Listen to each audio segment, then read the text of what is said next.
Mrs. Trustee Clark? Bertelson? Excused. Trustee Black? Here. Trustee D? Here. Trustee Lucine? Here. Trustee Moran? Excused. Trustee Neal? Here. Trustee Sarah Wilson? Here. Trustee Sandy Wilson? Here. All right, please stand for the Pledge of Allegiance.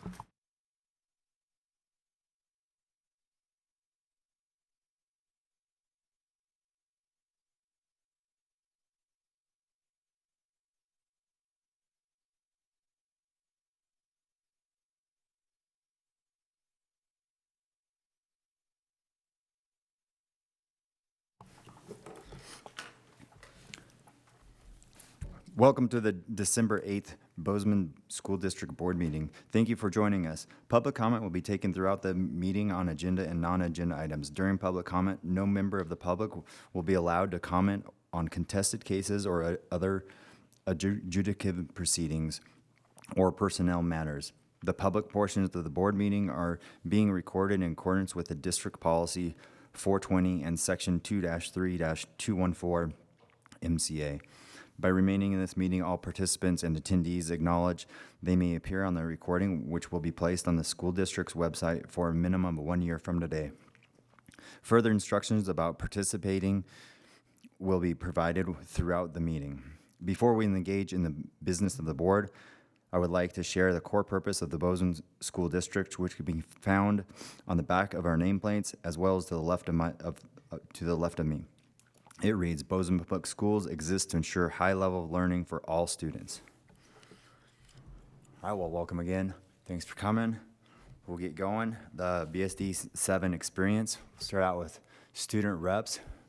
Who's starting first? And it's a quick quiz for all of you guys. Just tell us what your go-to song or artist is right now. I'll go ahead and start. My go-to artist or song, it's kind of a tricky question. I listen to a lot of different music, but maybe like either like Drake or like SZA, somewhere there. No favorite song though. And I'm Ridge McGovern, the student body president at Gallatin High. Tonight, National Honor Society is inducting 115 new members, which is a lot of people, hence Logan's absence. And then all of our fall and winter sports teams have participated in Operation Holiday, where students shop for kids in the Gallatin Valley and wrap the gifts so families can enjoy Christmas. And for fine arts, tomorrow our choir program is hosting a concert. On Thursday, our band has a concert. Then next week on the 16th, choir will host their annual holiday gala featuring all the different choir groups. And then we also have a combined orchestra concert with Bozeman the following day. The annual jewelry sale is next Thursday, where different pieces and pottery are all made by Gallatin High students and sold throughout the day. And then for Gallatin is hosting our December door decorating contest with a winter theme this year. And then the winning homeroom gets donuts before break. And speech and debate competed in Belgrade last week, earning multiple top finishes. And this week they are hosting their home invite. On the athletic side, winter sports are in full swing. Boys wrestling was in Missoula this past weekend and won both their duels against Sentinel and Big Sky. Our girls wrestling team was in Manhattan. And then our boys and girls basketball teams both have games this weekend. And swimming has a meet in Butte. And then since the last time we saw you, our girls volleyball team won state, which I'm sure you guys will hear about shortly. And then that's all I got for you. Thank you. Who's willing to go next? Okay. I'm Jenna Kiddo, your student body vice president. And I'm Taylor Trudgeon, your student body president for Bozeman High. And then starting off, I'm going to talk about some of our sports. Basketball has just started off this past week, and their first games are going to be this Thursday and this Saturday. And then wrestling has also just started. Their first tournament was this past weekend in Manhattan. And then swimming also just started. Their first meet will be on January 31st in Butte. And then speech and debate just had a meet in Belgrade this past weekend and won by a landslide. They got first in 10 different events. This led them to becoming 39th in the nation, and we are hosting a meet next weekend where they are hoping to continue their winning streak. And then for music, our jazz choir just sang at the Christmas stroll on Saturday. And there's another concert on the 11th, and then we're hosting a winter gala on the 18th that is a fundraiser for all band, orchestra, and choir. Your song. Oh, I am really liking Tate McRae recently. Yeah. Okay. I'm going to start with my artist. Spotify Wraps just came out, and that like summarizes your music for the year. And I got George Strait for the 3rd year in a row. So not many people would expect that, but I do love George Strait, so I guess I have to say him. Yeah, and I'm going to talk a little about our clubs. Last time we spoke to you guys, we just had our club fair, and since then our clubs have done plenty of things.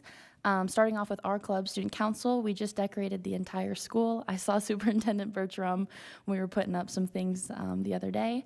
And then coming up, we have our Winter Talent Show, which is our winter assembly. We do it in the auditorium. We have students auditioning right now. And then we also are having a teacher lip sync battle this year. That should be very entertaining. So it's just really fun. It's on the 19th. It's the Friday before break.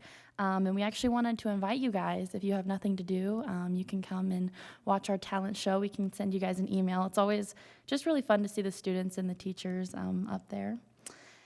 And then we also have our t-shirt design competition going on right now. Every year we do a t-shirt design, and then Student Council either gets the t-shirts donated or pays for them, and then we'll give them out at like our games, our basketball games and stuff, and so that's really fun. And then actually this year, we're doing intramural basketball for the first time in a couple years. We have one of our Stuco members heading that, and we already have lots of teams signed up just in the last week, and we're excited to do that. We had our Turkey Bowl, which was really good. We do that to kind of help incentivize people to can the Raptors. And then our DECA officers just went to DC for a power conference a couple weekends ago and participated in a couple learning labs. They have state coming up in February, and the top 3 people will qualify for nationals in Georgia. And then HOSA just went into all the middle schools and talked about vaping and how it affects the body. And they're now working on their December outreach, which is a hygiene drive at the school. And then our Faith Club, just this past month, filled 100 boxes full of Christmas gifts students did to send to countries all across the world, mostly in Africa, so that they get Christmas gifts this year. And that's for our clubs. Thank you. I'm Sarah Stanish. I am the BC or British Art Academy, one of the co-reps. My other co-rep isn't here because of some scheduling conflicts today. But my favorite artist at the moment would probably be Elliott Smith. My favorite song is Coming Up Roses right now. I like that song a lot. All right. So we just had our annual Bridger Thanksgiving, and it went really well. It was on Tuesday afternoon on the 25th of November. And we talked about this last time, but it was a pretty similar format as we've had from years before, but we did change up our educational piece. It's same author on the piece, but whatever. And we only had 1 pie left over after the fact, so that was pretty cool. So about 80 students and around 25 teachers attended, which is pretty good. And I want to thank you guys, whoever came to our Bridger Thanksgiving. Thank you guys so much. And then we have been trying to figure out how, if we want to keep our 4th period in for Bridger Thanksgiving, because it seems to be less attended than the 3rd period, because 3rd period is easier to get to because it's right after lunch, and it makes, it just attendance dwindles down over time. So we're trying to figure out and tweak the format and time frame to align with engagement and everything like that. And then with Hawk Times, students, they just passed the deadline for BCA, which we've never had before, which has been hard on, at least I can say, for seniors, because we've never had it before. So it's brand new, but for freshmen, they were doing really good on getting everything in on time.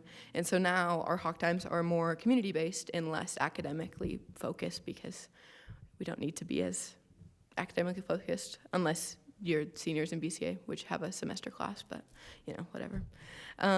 And so which one, we're having like cookie decorating, we just had a Bridger brunch, and thank you, Sandy Wilson, for attending. It was really great to have you there. Rosie and I, we volunteered to help run it that day. It was really fun. And for those who like to know, our student count at the moment is 131 students. And then also in the broader school, pre-registration is happening for a lot of underclassmen. And so they're being conducted in both BHS and BCA, which is a little different than sometimes how it happens, because we don't normally use hawk times for that, but we have been recently. And then for more consistent support, we have been working on getting students into pretty much all BCA classes when they're registering.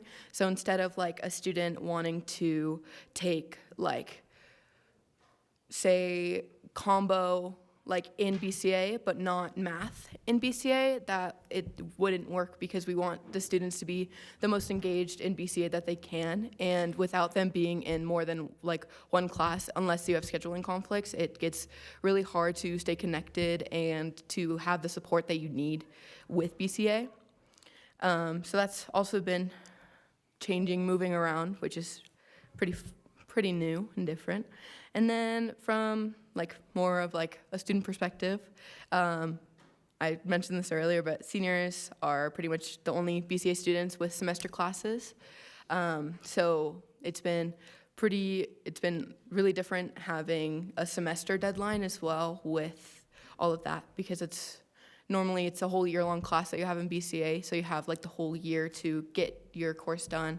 And we have different grading periods than most of the school, so it feels like a little weird. And right now, students are really just trying to finish out their semester strong. That's pretty much all I have to say. Thank you. Thank you guys very much. Are there any comments or questions from trustees? All right. Well, thank you guys very much. You're welcome to stay, of course, if you'd like. If not, you can find something funner. More fun. All right, thank you. Have a great night. Happy holidays.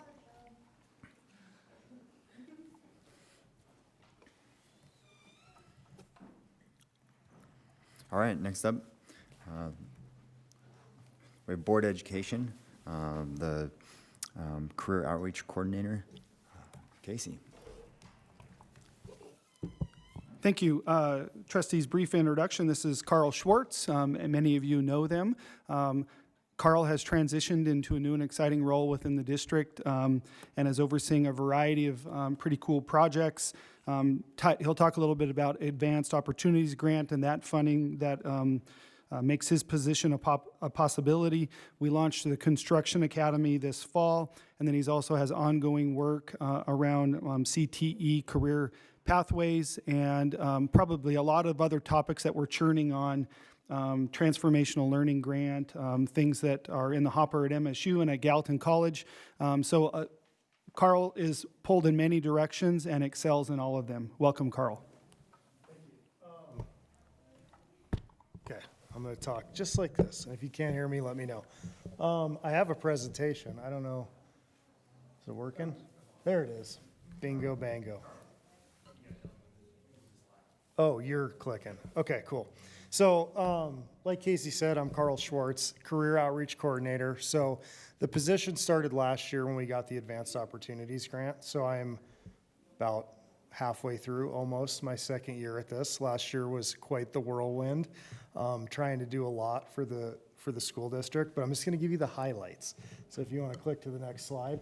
So just so that I don't miss something.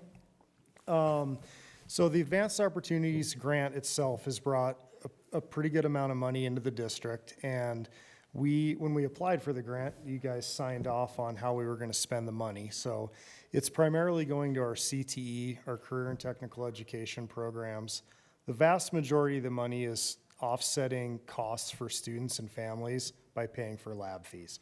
So probably the biggest portion of the money has paid And that's not individual students. Some of the students would be duplicated because it's paying a lab fee for more than one class period. But the grant in the last year has paid 4,700 lab fees for students. And that varies from, medals to art classes to all of our different CTE programs.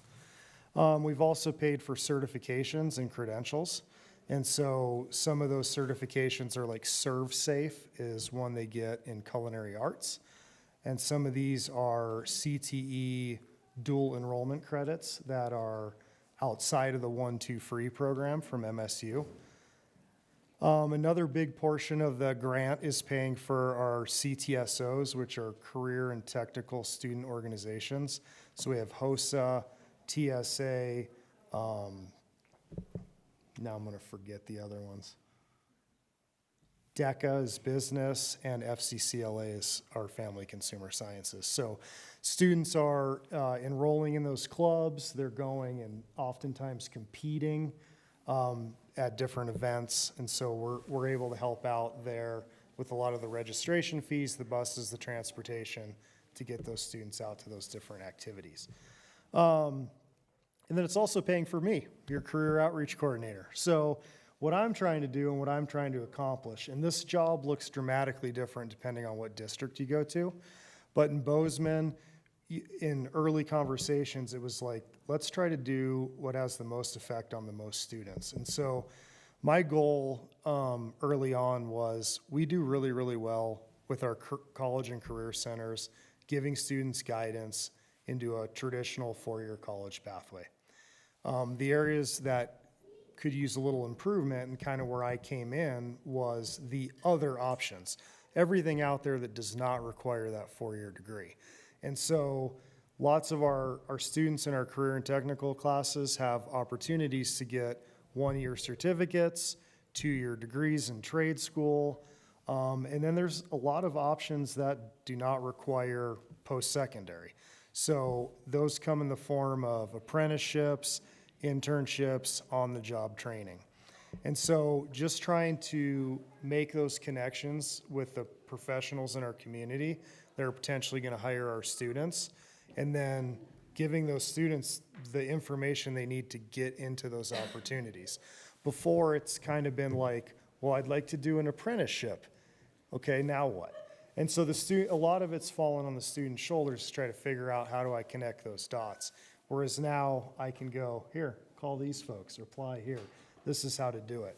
And so we've gotten a few students into some really awesome apprenticeship opportunities where essentially you're getting trained, you're learning, and you're getting paid the whole time you're doing it. So that's pretty exciting for a lot of our students. Other things that I've been able to help do are get some students into some job shadow opportunities, going out and just sitting with a professional, seeing what their job looks like.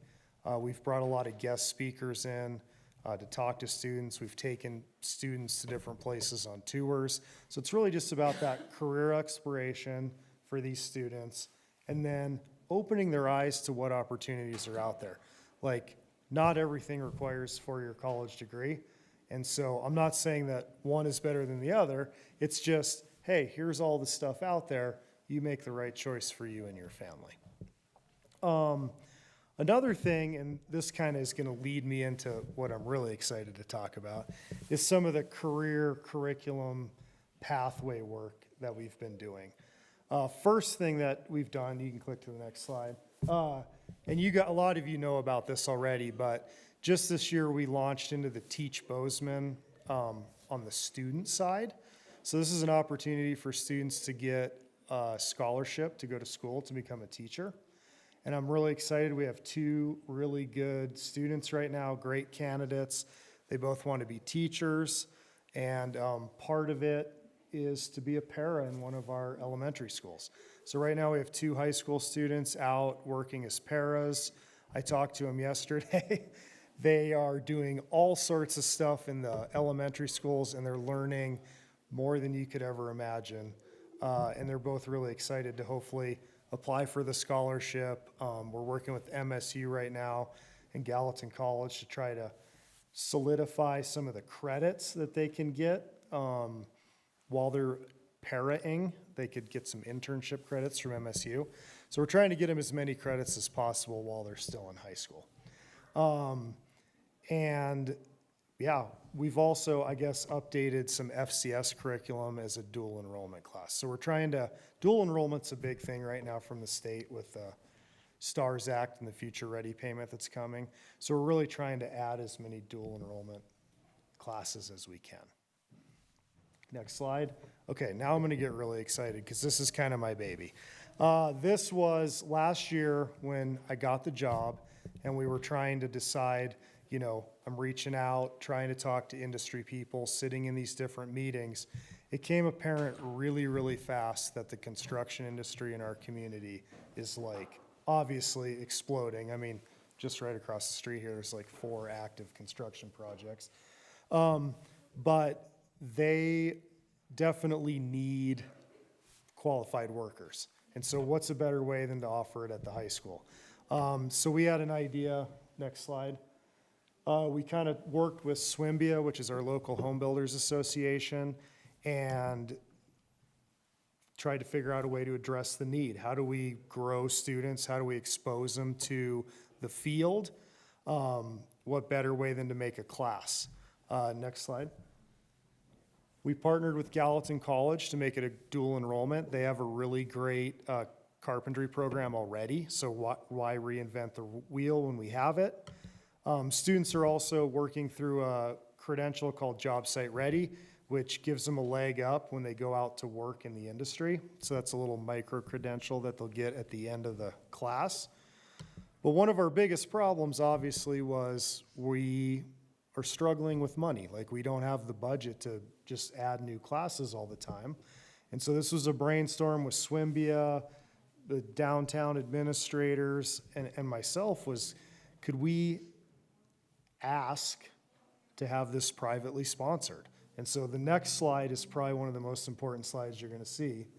These are all the local businesses that stepped up to help support this. And so this is huge.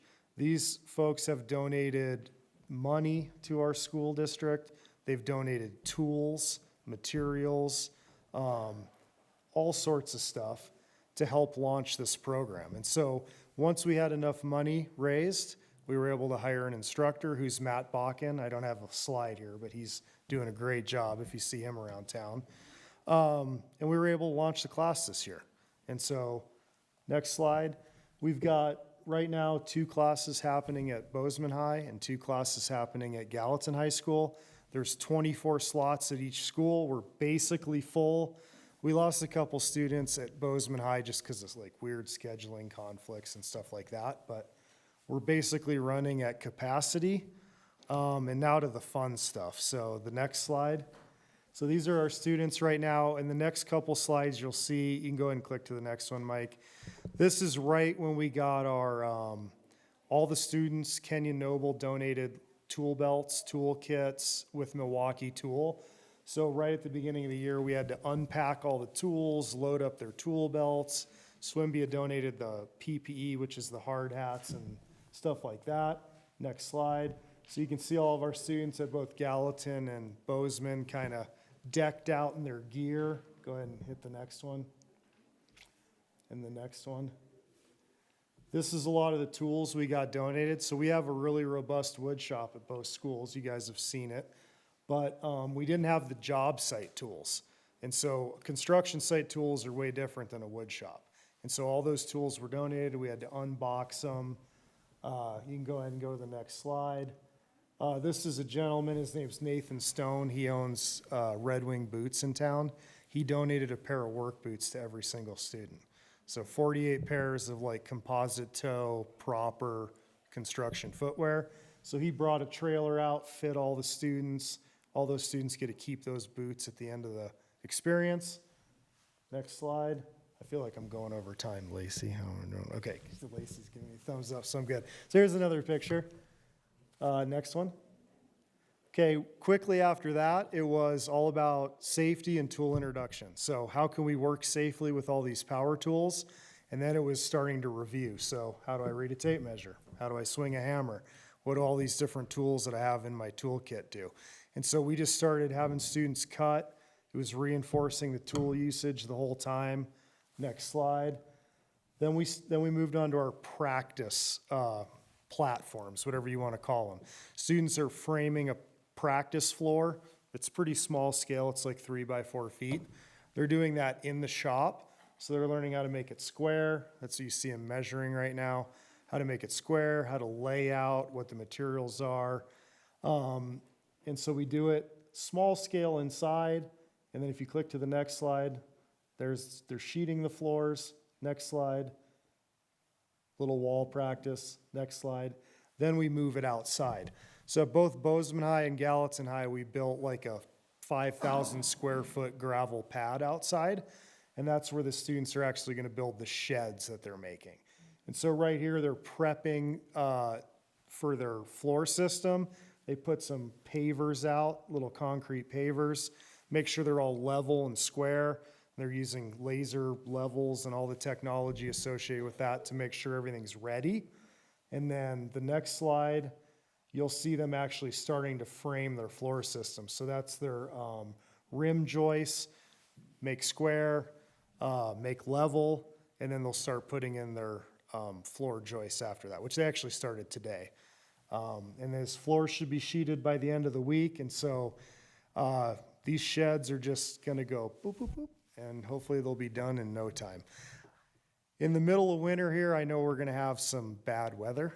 And so that's when we'll probably have those students get introduced to some other trades like plumbing and electrical, do some more career exploration.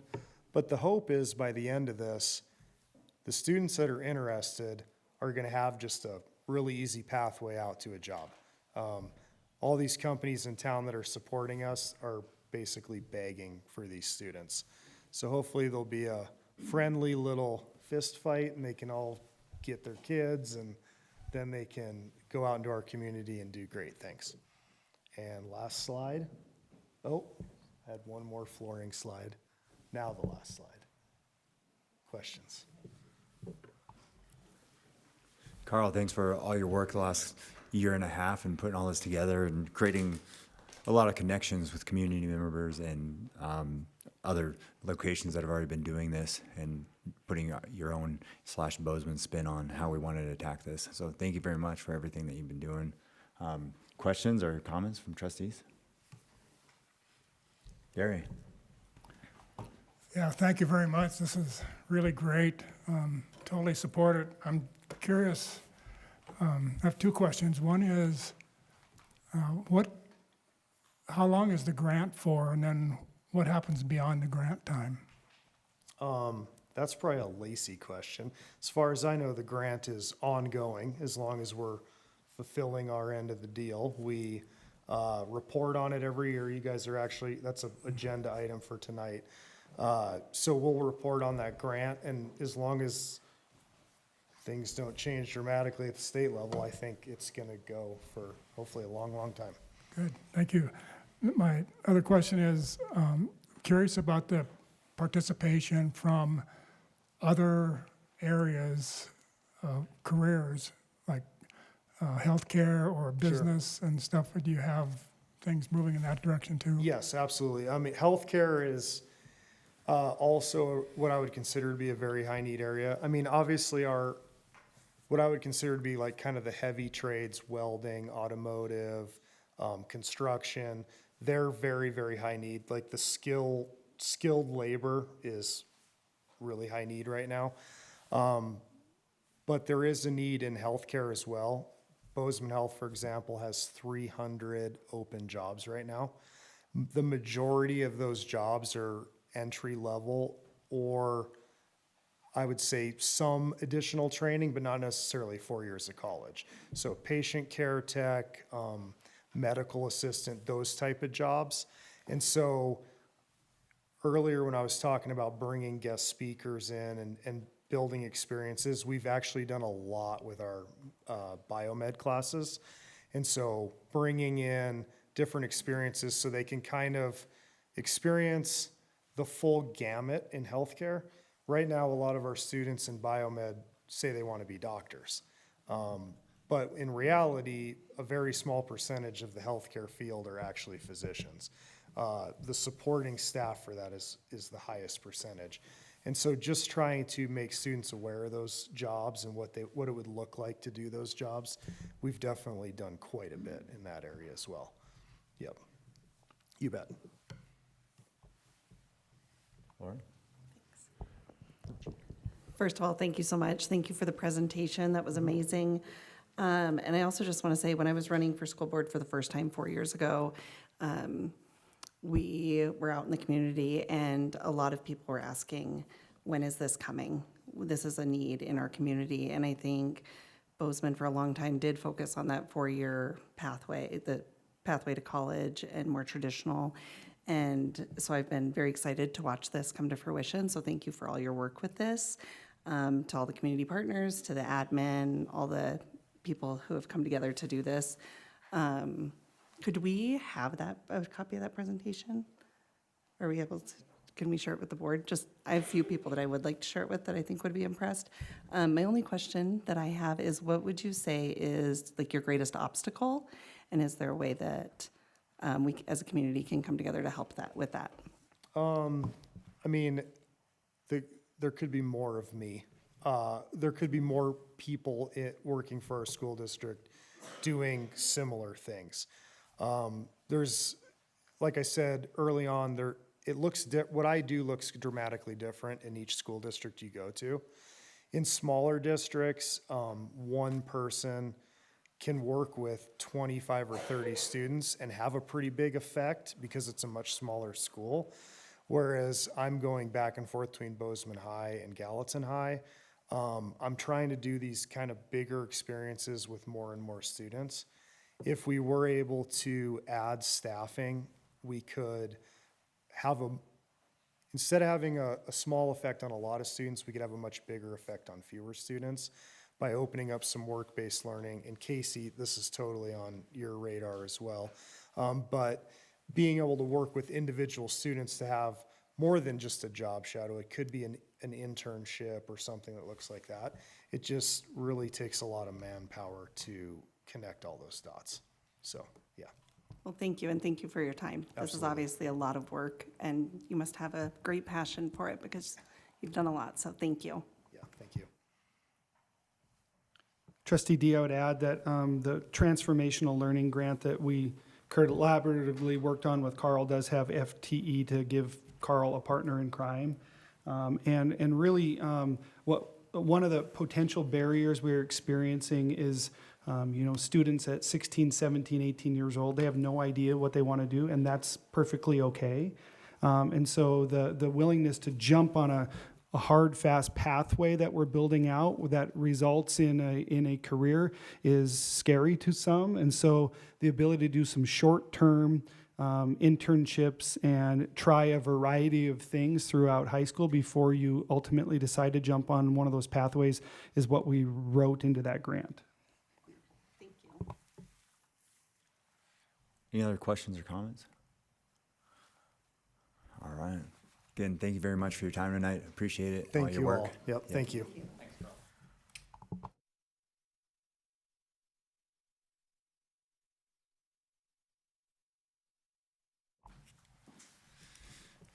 Mark Ader heading out there. Oh, there you are, hiding behind the column. You got to remember, Mark, I've told the students this. If you hide behind a column, I can't find you. Can't see you up here. So. All right. Well, welcome. I think next we have BHS Soccer All-State individuals. Yes, I will. I'm not sure. I don't see Coach Straub here tonight, so I'm going to have Erica come up. I'll talk about our boys soccer players, and Erica will talk about our girls soccer players All-State players at Bozeman High. All right. Thank you.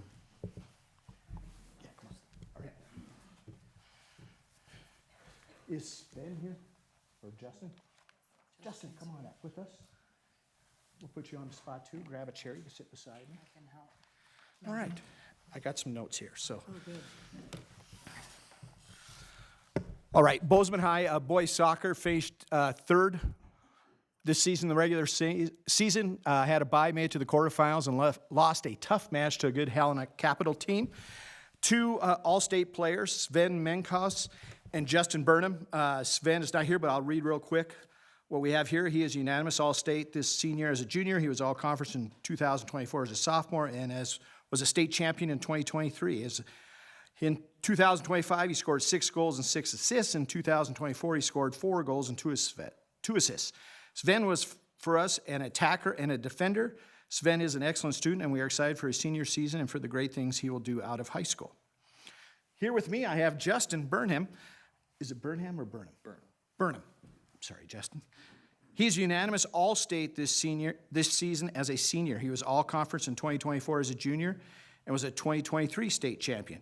Justin was the leading goal scorer in the Eastern Conference with 18 goals. That's saying a lot because the Eastern AA was loaded. With 10 goals over his sophomore and junior season, Justin finished his career with 28 goals, placing him in the top tier of all-time goal scorers at Bozeman High and is a member of the Hawk soccer team. Justin's hard work, quiet but very impactful leadership will always be remembered on the Hawk soccer program. So congratulations to Justin.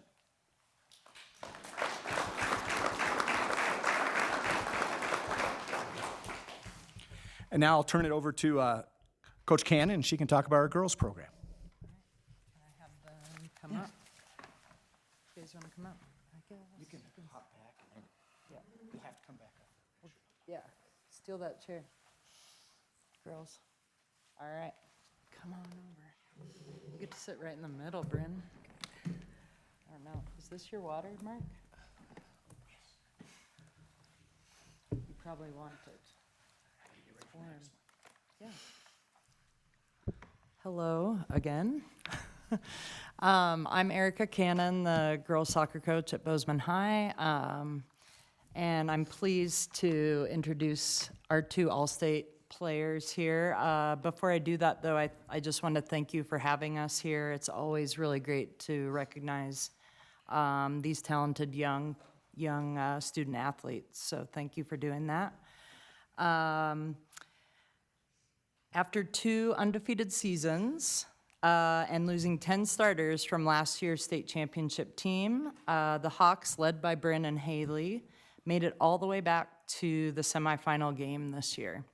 And in the process, we knocked off the first place team, Helena High, from the Western Conference. So that was pretty good accomplishment for us. And both Haley and Bryn were captains for us this year, along with another senior that was all conference.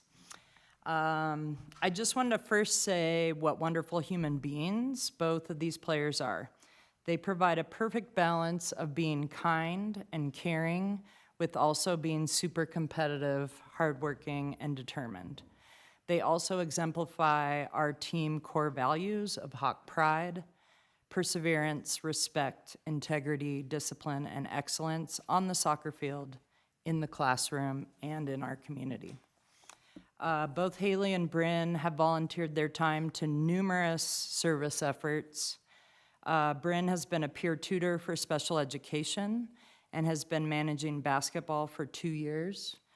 Haley has volunteered an incredible amount of hours with HOSA, Key Club, service through Vacation Bible School, many hours with Special Olympics, and she went on a cultural exchange to Tanzania last summer. In addition, both Bryn and Haley are also excellent students who both earned academic all-state honors this year and previously as well. Bryn, I'll talk about her first. She's a senior this year. Dang it. For us. She was the only remaining starter from last year's team. Last year, she was playing defense, kind of a tenacious defender.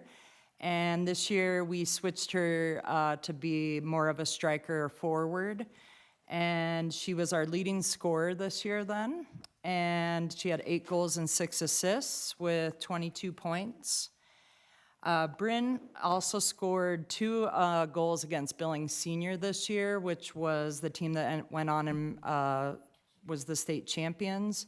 She ended up helping us tie that game 3-3, coming back multiple times from being down goals.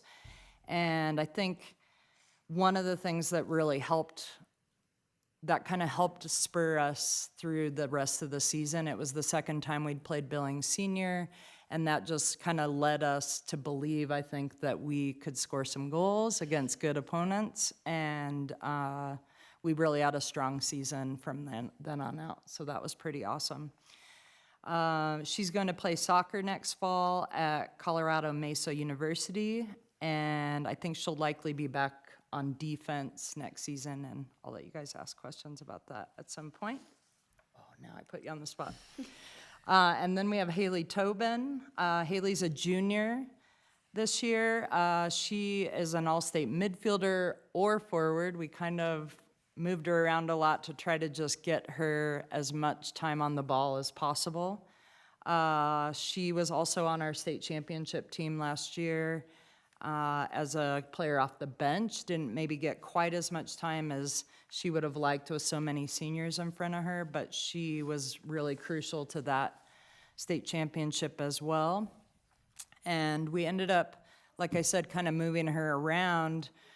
She has a tremendous skill set, can change the game at any moment by setting up a teammate or dribbling through multiple defenders and slotting the ball in the back of the net, which we really love to see. And I think she's going to score a lot more next year. I can tell. She's so close this year. She had 4 goals and 6 assists this year, including the game winner versus Helena High in the quarterfinal game, and we're really happy to have her back. And I just wanted to thank you again for taking the time to honor these students. Thanks.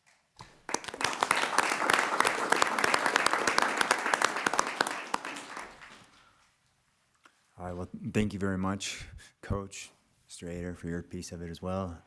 Justin, if you can come back up, and you can stand. You probably don't need to bring another chair. Hopefully you can stand. But congratulations to you, all of you, on the great season and the success that you guys had. Also, make sure you thank your parents for putting up with you for the last couple of years. And then I guess, are there any other trustee comments? Lauren? It was fun watching all of you this season. And Justin, I'm not going to embarrass you, or I'm going to try not to embarrass you. But congratulations on your last high school season. It's been fun watching you play. And as a parent of the other team with a defender, I was going to say to both you and Sven, it's not fun being a defending parent when you guys are on the attack. So I'm really excited for you to be on the same team again in the spring. But you have held yourself to a really high standard on and off the field, and I hope you're proud of that. And Mr. Ader, when he was quoting your coach, said you're quiet and humble, but still a leader. And I think that if you asked anybody who's played with you or against you, that's what they'd say, and that's really remarkable compliment. So congratulations. Greg? Who has the award tonight? Gary? Gary, okay. Yeah, just a couple comments. Thanks, Erica, for your presentation. How many years is this for you? I'm not supposed to ask questions, but I think it's 30, right? 30, yeah. Thanks for everything you've done for 3 decades for these kids. Bren, great job this year. I know that you have really exciting plans for next year, and I can't wait to see how that goes for you. And I know that both you and Haley are real proficient on the track in the spring as well, which I think adds to your overall game. And Haley, you've battled through a lot of injuries and surgeries, and this really was a season of redemption for you personally, I know, and so I was really happy to see it all come together for you, so congratulations. Yeah, great job, Ken, wait to see how it goes next year for you as well. Gary? Well, thank you. It's good to hear these people that know you well, hear their reports, and so I congratulate you all. So I've been at this table for quite a while, not quite as long as Erica's been at that table, but it's clear to me she's done a good job, and the coach is establishing a good culture within our school for soccer, so thank you very much. And also really appreciate the support of your parents. I know soccer is not just in soccer season in high school. it's beyond that, and you put in a lot of time and effort in a lot of different things. So I congratulate you and commend you on how you're proceeding through your life. So with that, I move the following resolution. Whereas the Bozeman High boys and girls soccer teams qualified for the 2025 AA state playoffs, and whereas earning first team all-state honors are Justin Burnham, Sven Menkas, Haley Tobin, and Bryn Wilson. Therefore, be it resolved that the Board of Trustees recognize and honor the Bozeman High all-state individuals, Justin Burnham, Sven Menkas, Haley Tobin, and Bryn Wilson. Second. Motion made by trustee Lucine, seconded by trustee D. Any public comment? All those in favor? Motion passes 6-0. Well, again, congratulations. Thanks for coming out tonight. Appreciate it. Have a great holiday season. Oh yeah, you. picture. You guys gotta come up here. Come on up here.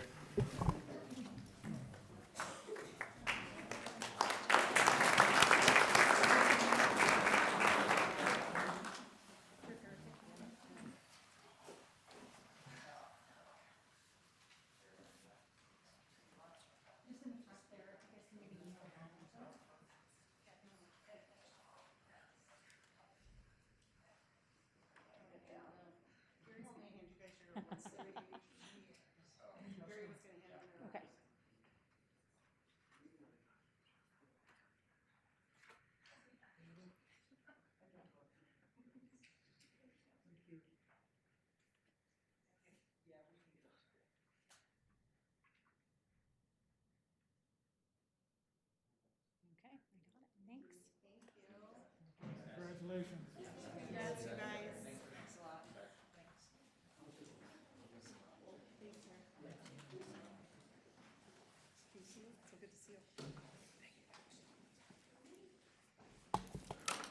Mr. Ader, you're back.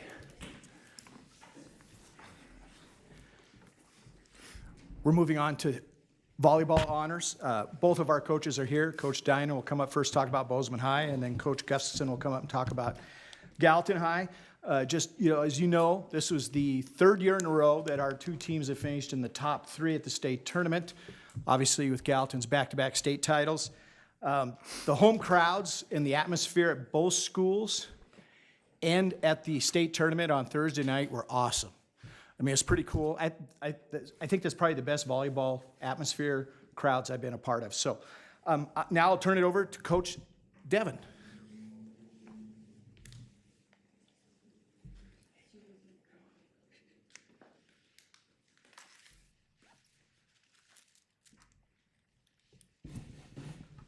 I am Coach Dinan. This is my third year as the head coach for Bozeman Volleyball. Thank you for having us. Like Erica said, it's awesome to recognize these guys. They put in a ton of work. Volleyball is kind of a year-round thing for the majority of girls that excel. I think that volleyball tryouts for club were the Sunday after state, which wrapped up on a Friday. So yeah, it's really a year-round commitment. Nula, this is her second time here. We were here last year. She was a 3-year varsity starter for us and has her name on 3 state trophies. So that's pretty incredible. She's very high academic kid and is graduating here in a couple weeks and getting a head start on playing volleyball at West Virginia, which is a big deal. She finished the season with 436 kills, 32 aces, 219 digs, and 49 blocks, which is pretty impressive. She was one of the athletes that never left the floor for us. There was 2. So she was a big deal and a leader in our program on our team. And I know a lot of the girls look up to her. She's a lot of fun to watch play, so we're gonna miss her next year. She was, this is her 3rd year getting postseason honors. Last year and this year, she was first team All-State and All-Conference, and she got Eastern Conference Player of the Year this year, so also a big deal. She was consistently on the top 10 list for kills per set and points per set. She averaged 5.33 points per set, which is a pretty big deal. Yeah, yay Nula. Greta, I believe 2 of the 12 first team All-State kids, it was their first year playing varsity. So 10 of the 12, they've had at least 2 varsity years of experience. The other one is the Gallatin Libero. So having 2 Bozeman Liberos that got first team All-State honors their first year of varsity, that's a big deal. She finished the season with 31 aces and 395 digs and a serve receive rating of 2.15. So she anchored our defense and was a huge presence for us on the court. The only reason she did leave the court ever is because she can't serve twice. So another middle has to come in and serve for her.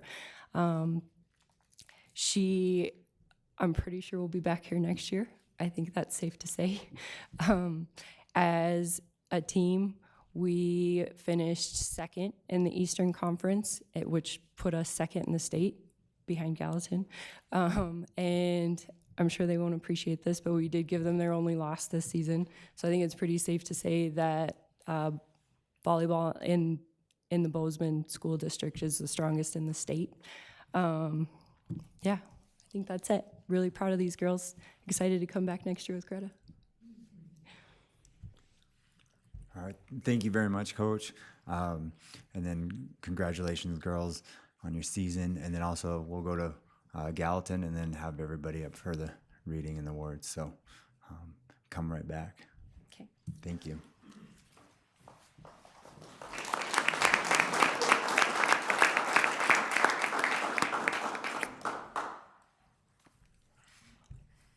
Erica, come on up. Mark didn't want to introduce you. I was gonna just come right up. Is this on? It's okay. I'll forgive you, Mark. It's okay.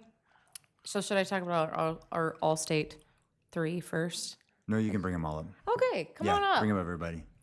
Bring them. Come on. Talk about all of them. All of them. Come on up. Yeah, just kind of around. I will mention that Coach Gustafson was just named Coach of the Year for soccer, AA volleyball.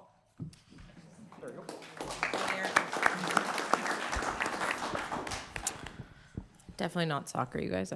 That's definitely Erica Cannon. A lot of Ericas. Few things. We obviously had a phenomenal season. Kind of some of the things. We returned 5 players from last year's state championship team and added 5 in. We finished 28-1. Yes, Bozeman gave us that one loss, but did really help fuel us for the state tournament. I will say that. It was our second year in a row for winning the Eastern Conference champion. Went back-to-back state champions, which is a really phenomenal thing, and something we're really proud of is we didn't drop a set at the state tournament. So we had 4 matches, and we won in 3 in all 4 of those, which was a huge accomplishment because we had to play Bozeman and we had to play CMR twice. And so we definitely didn't have an easy path to achieving that. We had 11 academic All-State, 6 all-conference players, 5 All-State players. And something we're really, really proud of that has never happened in my 20 years of coaching of any program I've been a part of. Our 5 teams this year, because we added the freshman B, combined for a 90-1 record. So all of our 4 sub-varsity teams went undefeated this year, which was a really, really huge accomplishment. And to kind of echo Devin, I think just shows the success of volleyball in this valley. So that was a really huge accomplishment for our program. You know, some of the other things that we kind of do that I don't think you necessarily see, you see the stuff in the newspaper and on the news of them playing volleyball, but this is a really great group of girls. For our program-wide team bonding, we went to Lewis and Clark Caverns. They hiked in, sat in the caves, learned about bats and stuff to kind of kick off the season. We always go to elementary schools and read to the kids. We just finished Operation Holiday. So we try to do something kind of once a month to build our program dynamic and try to kind of give back when we can. Any kind of questions, I guess, about state before I talk about the all-state? No. Okay. Go ahead. Okay. Mickey. Michaela Coleman, we call her Mickey. It's really exciting. Mick has been with us for 3 years. She's been on varsity for 3 years, a 3-year varsity letter winner. She's earned all conference or higher every single year. She's been an outstanding leader for us and teammate. She's a phenomenal multi-sport athlete, which is also a really amazing thing. She finished her career 590 kills, 278 blocks, and with attack efficiency of 3,200. So basically saying 30% of the time she's getting a kill every time she gets the ball, which is pretty remarkable to finish her high school career with that. This year she was ranked in the top 10 for kills per set, blocks per set, attack efficiency, and points per set as well. So really continued to excel this year. She definitely saved her best year of volleyball for her this last year and was just really an anchor and a rock for our team to be as successful as we were. And we're really excited that she's going to continue to play. She's going to play basketball at Carroll next year, even though she could have easily been a college volleyball player as well. But we have loved having Mick and has really helped build this program into what it is. To my right, Kennedy Varda. Kennedy's a junior. This is her second year on varsity. Kennedy really had a breakout year this year for us and really came onto the scene as a very much of a middle powerhouse this year. Kennedy finished the season with 280 kills, 133 blocks, and with an attack efficiency of 3,500. Okay, so also a very successful year. She was in the top 10 in kills per set, blocks per set, attack efficiency. She led the state in aces per set, and she was also in the top 10 for points per set. Kennedy's a very high-level athlete. She works really, really hard. She pushed this team. She grew a ton in the last year of just becoming a really, really solid teammate and helping us continue to progress.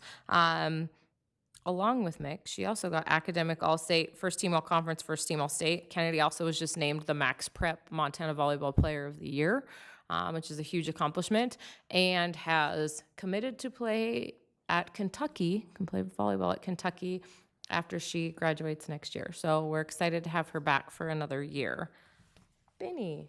Brooklyn Binford, okay? Brooklyn Binford is our third all-state player. Very, very exciting, kind of like Devin said. Brooklyn was on JV last year, so made a huge leap to becoming a top libero in the state this year. She finished the season with 329 digs. She passed a 2.2 this season, which it's on a 3-point scale, so that's a really, really high number. It's the highest in our program history since Gallatin has opened, so that's a huge accomplishment. For Brooklyn, she was in the top 10 for pass rating and for digs per set the entire year. Anybody that knows Brooklyn or even is around Brooklyn can tell she has a lot of energy. She's a very positive teammate, but she's a fierce competitor. And she just made huge leaps this year and really stepped into that starting libero role very seamlessly. She earned academic all-state, first team all-conference, first team all-state, and she has committed to Montana State to play volleyball when she graduates next year. So really proud of this group. I think we had a phenomenal season and just continued to kind of get better throughout the year. I think this team, comparatively to last year, was a lot more team-oriented. They really liked each other. They hung out. There was no drama. And I think kind of the byproduct of their love for each other in the game was us being really successful and able to win that back-to-back, which was a really awesome accomplishment. Well, congratulations, Erica. It was, well, I didn't watch it. I went to do other things instead of volleyball. It's been quite a few years, but I know it's very appreciated by everybody that works the tournaments from being a part of it for, 15 years. A lot of hours up there. They really appreciate when you guys win in 3 sets. Yeah, so, we do too. We do too. It was a lot less stressful than last year, that's for sure. Yeah. I know the crosstown games were really exciting to watch Yeah. this year when they were played. So For sure. Compliments to both teams. Congratulations to you guys and your success this year, not only the individual state winners, but also as state champions. So congratulations. Any other trustee comments? All right.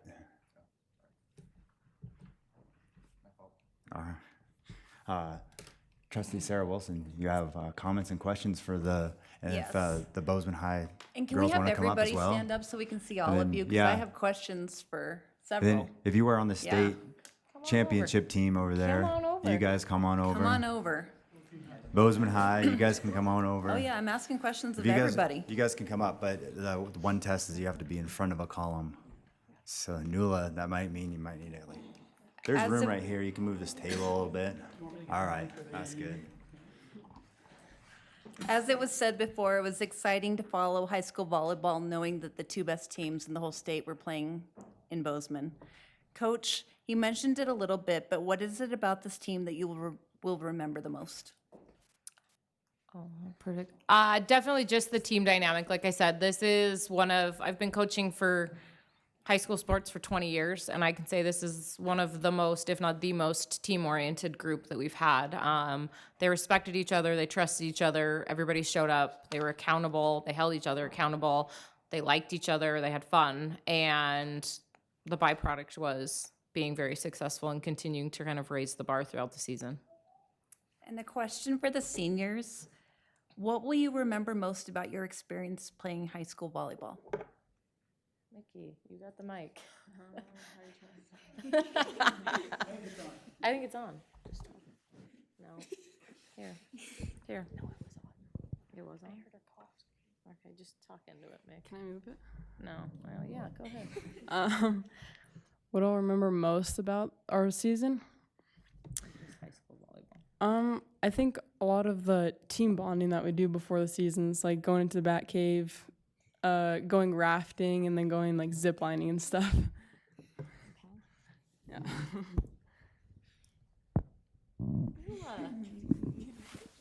Anybody else? We got some. Yeah, here. Just come on in. Here. I think I'll remember most is just like growing with my coach, because I've had her like all 4 years of my high school volleyball experience, and I even had her in basketball my first year playing. So I'll definitely remember her, like how she helped me get to where I am now. I'll remember my teammates, obviously. Last year we lost like a lot of seniors, so we kind of had to like rebuild, put me in like a completely different role, more of a leadership role. So I'll definitely remember that, like learning how to be a leader out on the court. Okay, Swan.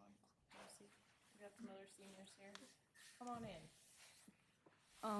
I'm probably gonna remember the team bonding like Mickey and the trips to Missoula, the hotel room trips. Those are always fun. Definitely like the team aspect the most, just like growing and experiencing these past 4 years with all these like girls, like they're my best friends, and definitely the bus rides and like Mick said, all the team bonding, so.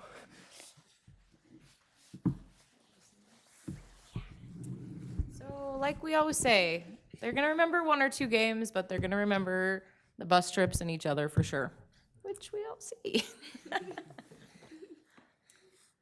Whereas the Bozeman High School and Gallatin High School volleyball teams participated in the 2025 State AA Volleyball Tournament in Bozeman, Montana, November 12th through 14th, and the Gallatin High team finished as state champions.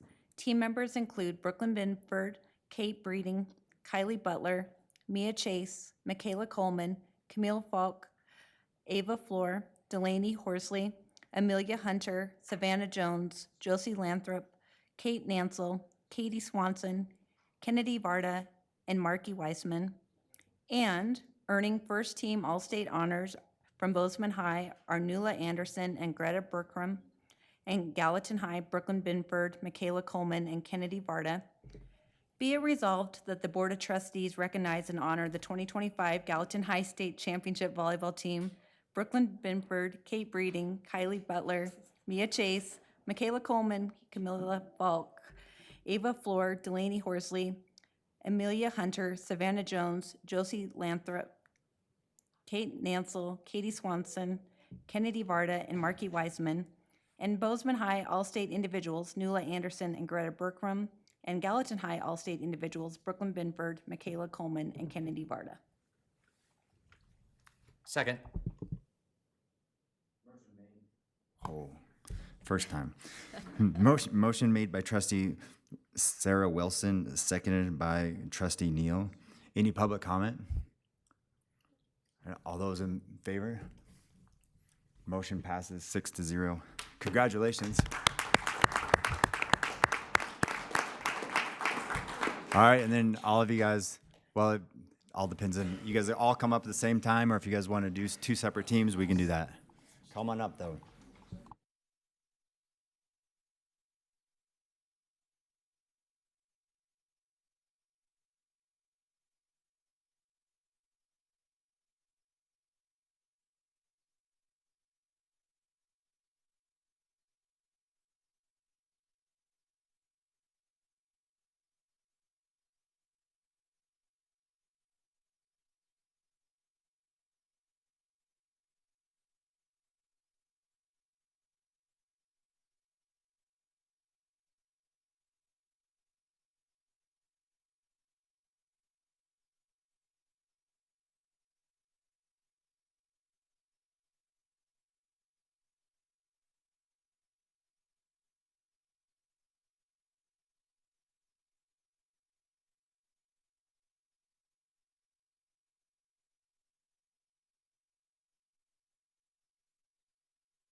Mark, you're back up.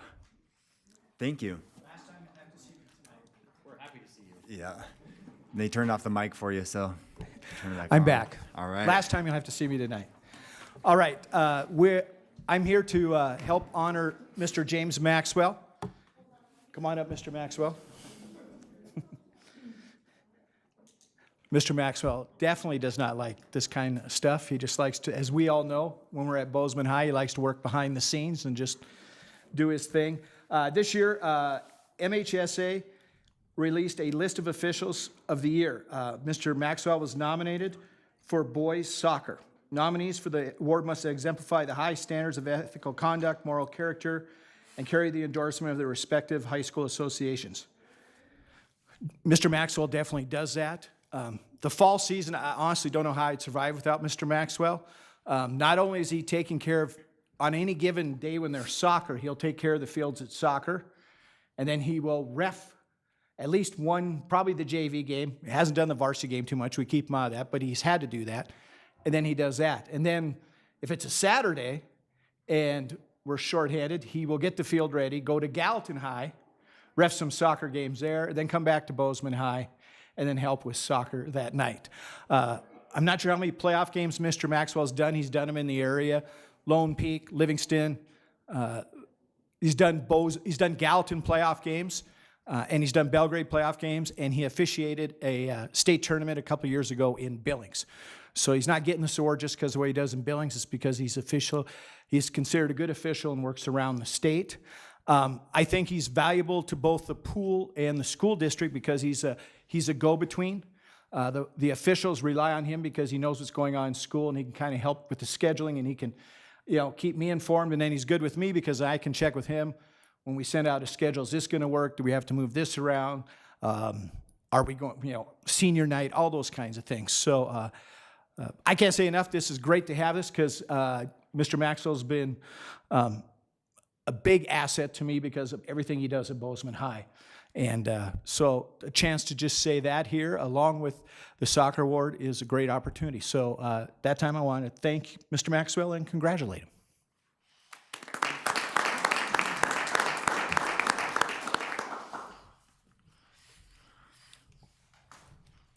Mr. Maxwell, thank you for all your officiating, but also being around Bozeman High for the last longer than that, but with kids there and nephews there and that sort of thing, I see a lot of the time and effort that you put in, not only to facilities, but everything else that you're doing around there. So greatly appreciated. Thank you. This is a great honor for you. So congratulations on it. Is there any comments or questions from trustees? Greg?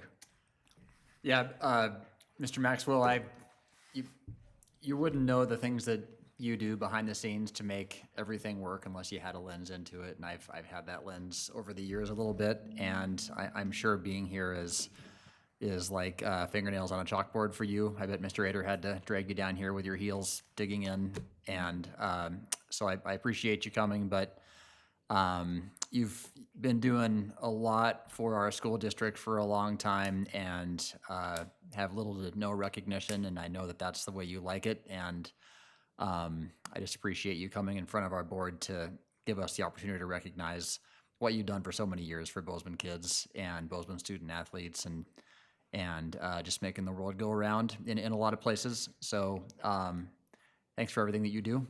And it is my honor to support the recommendation that the Board of Trustees adopt the following resolution, whereas the Montana High School Association and the Commissioner of Montana Officials Association has announced this year's National Federation of State High School Associations Official of the Year for Montana, and whereas nominees for this distinguished award must exemplify the highest standards of ethical conduct and moral character, as well as carry the endorsement of their respective state high school associations, demonstrating exceptional professionalism, dedication, and integrity. And whereas the NFHS Officials Association annually recognizes officials in every state for their significant commitment to young people participating in high school activities across the nation. And whereas the MHSA and MOA are proud to celebrate James Maxwell, whose contributions embody excellence in the service, leadership, and support of student activities, and stands as an outstanding representative of the officiating community in the state of Montana. Therefore, be it resolved that the board formally recognizes and congratulates James Maxwell for being named the NFHS MHSA MOA Boys Soccer Official of the Year, and expresses its appreciation for its dedication, professionalism, and exemplary, can't say it, service to high school activities in Montana. Second. Motion made by trustee Neal, seconded by trustee Sandy Wilson. Any public comment? All those in favor? Motion passes 6-0. Congratulations. James, can we get you to come up here and take a picture? It wasn't actually for this, it was for last year, but that's all right. It was because this year I was a little injured with hip replacement. But I've ref some great games here. I got to ref Hunter and Joel against each other. Oh, that's something. Yeah. Frenemies. Thanks, James. Thank you, James. Yep.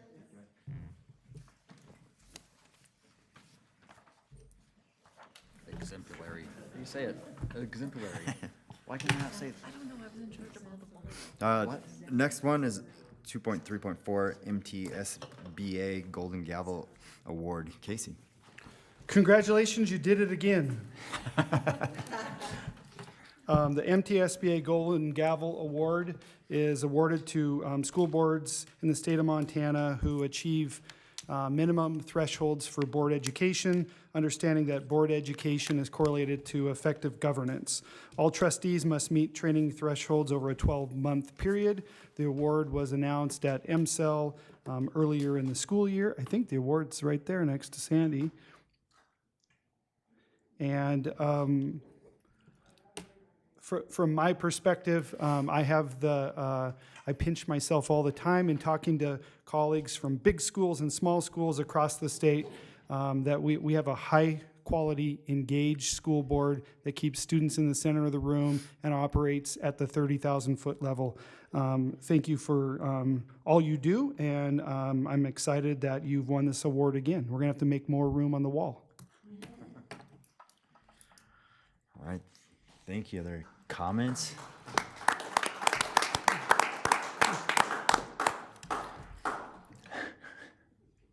Other comments?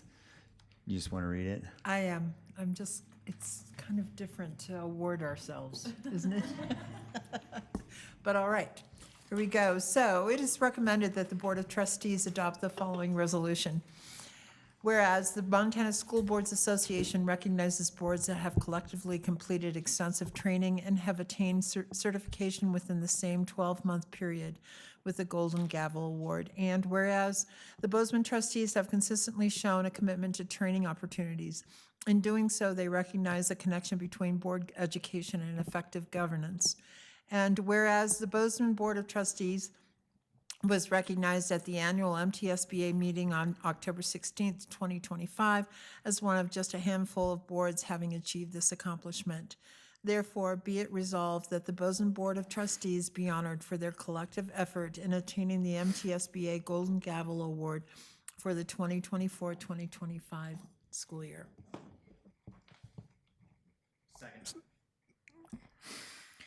All right, motion made by trustee Sandy Wilson, seconded by trustee Neal. Any public comment? All those in favor?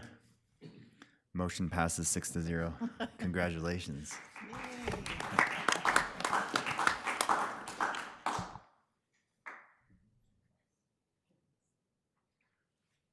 All right, next up, action items, consent agenda.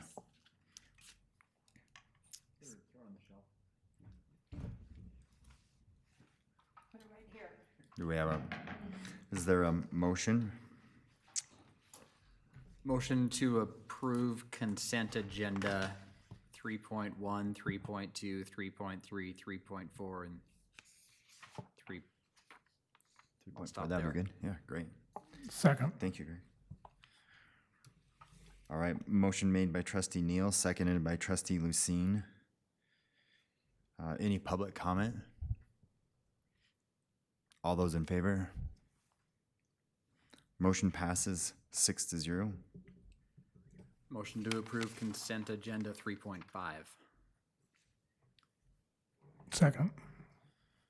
Motion made by trustee Neal, seconded by trustee Lucine. Any public comment? All those in favor? Motion passes 5-0. All right, next up, action item singular. 4.1.1, consider conditional approval of joining Bridger Healthcare Alliance.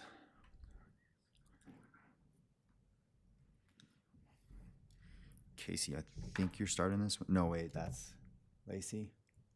Mike. I know you sent it to me. I can kick it off, yeah, and then I'll hand it off.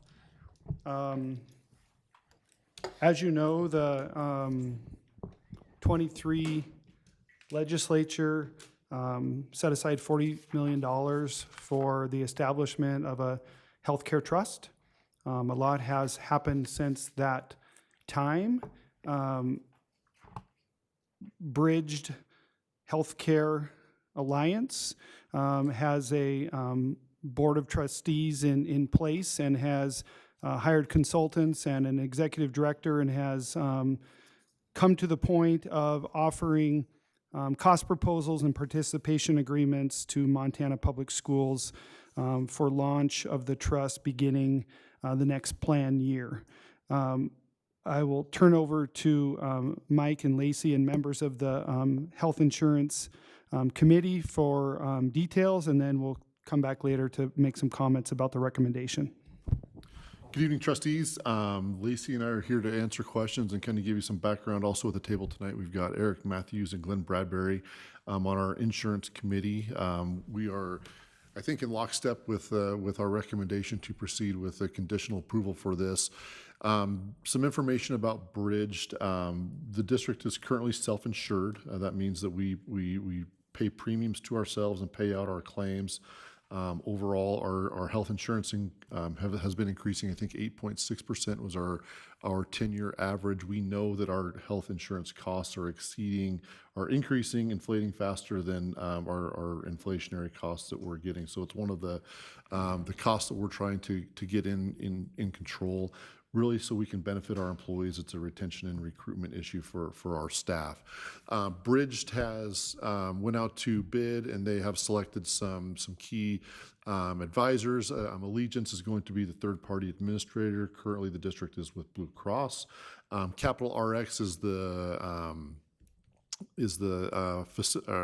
pharmacy administrator that Bridge has selected. Currently, our district is with HCSC. Prime is another Blue Cross pharmaceutical company that our district is currently with.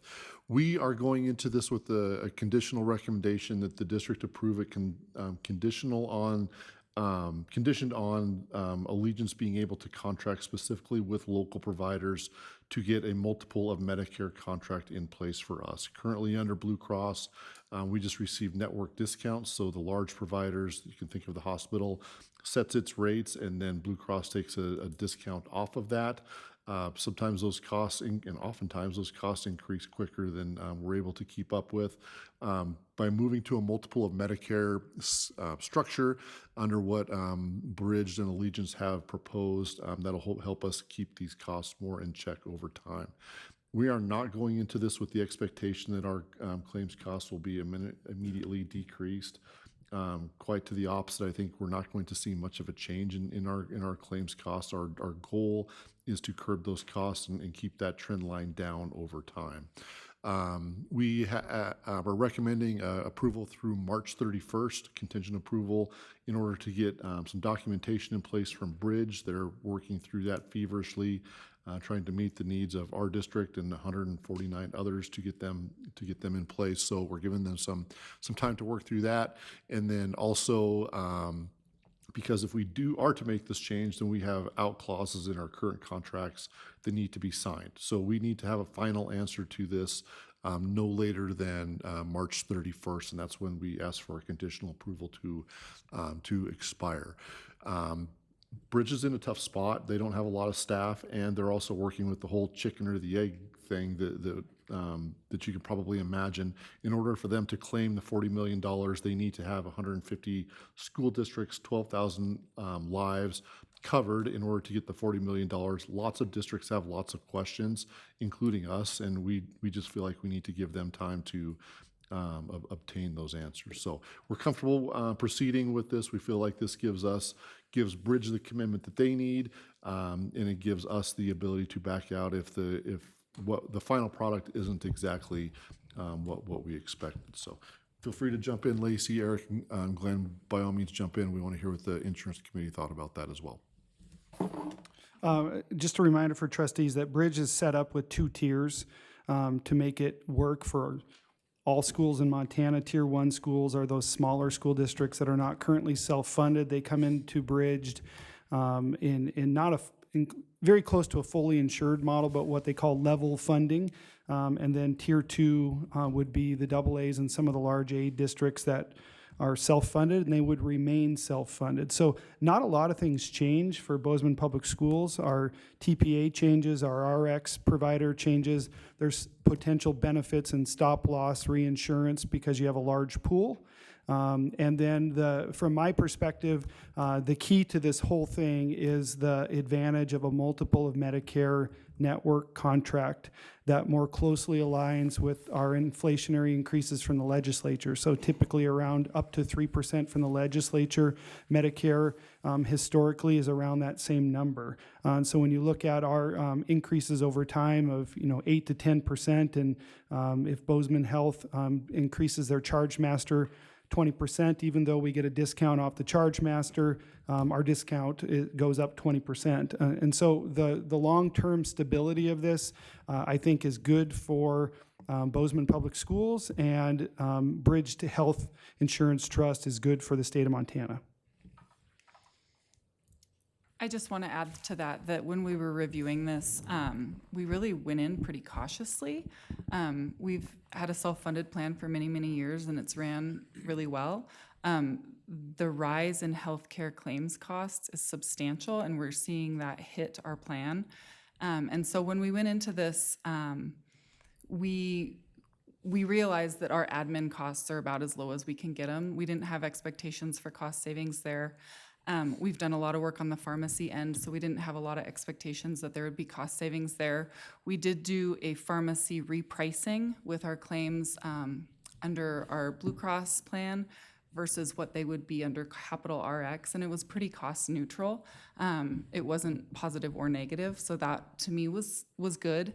One thing that we will be saving money on is the stop-loss contract because it's more of a captive concept in which there's going to be reinsurance on the reinsurance. Since we're pooled in a large group, we'll be able to benefit from that. What we're looking is a captive with other districts in the state where our stop-loss deductible would likely be about $250,000, and then Bridged would be able to cover that up until a certain dollar amount before it actually has to go to a reinsurance company. So holding that a little bit of that in-house, we're anticipating it'll save us roughly $140,000 a year, which is substantial. And then the claims savings, like both Mike and Casey spoke to, costs are just exponentially increasing, and if we have the ability to level the curve, we find that as a win. The Evergreen contract that Allegiance is working on is something that they're discussing with the hospitals within the state of Montana to have available for school districts. So that's one of the big contingencies is that actually going to come to fruition, and what does that look like? So that's really our biggest question right now. And if that can come to fruition, we do have hopes that while it's still going to cost money, it hopefully won't cost as much money as it would otherwise. I also want to point out that Glenn and Eric have both been active members of the insurance committee for many years, and they've looked at our financial reports. They've reviewed different plan options. They've seen it, oh my gosh, I think Glenn's been on it for 20 years, maybe longer, yeah. So they've been a really good resource and sounding board. Bridged came and gave their initial presentation to the admin team and our consultants in September, and then they came and gave the same presentation to our insurance committee in October. We took the next day to talk about our different options and see, really, it was kind of a no-brainer. We were all on the same playing field at the beginning and the end of that meeting, and that was a really comforting thing, that everybody was on the same page and heard the same things. So I do think that this is a great recommendation. I'm excited that if this trust does go through, that it's a really good thing for public schools in the state of Montana. And I think it would be a privilege for us to be able to be a part of that and hopefully help benefit our employees. I would add I 100% agree. I appreciate the work that's been done by all the folks that just presented, and it's important work. I want to also just draw our attention to this point in time that's been kind of in process off and on for a very long time. The conversation about a trust for education healthcare there's been conversations going on and on. Our legislature 2-3 years ago gave us this opportunity, and it's one and done. And I, in my mind, when I think about this, we hear about all the things we just heard about our claims, all of our expenses, all of those things. From where I'm sitting, if we can get any Medicaid, multiple of Medicaid, it's going to help us in the long run.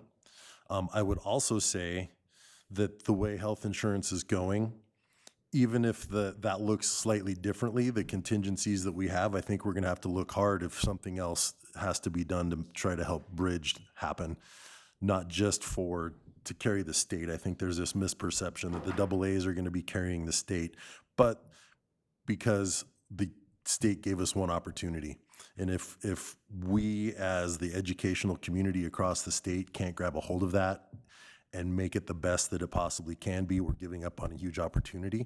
So aside from everything and all the good things we've heard, I know we're trying to do the best for our employees.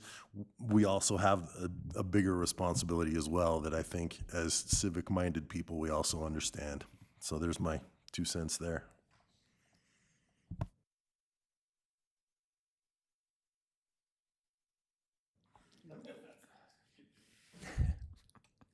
All right, well, thank you guys. Thank you for everybody, the time that, I know there's been a lot of time and questions and looking at everything throughout this whole process since it was passed. So I appreciate everybody's time in this and thoughts and comments along the way. So any comments or questions for the trustees?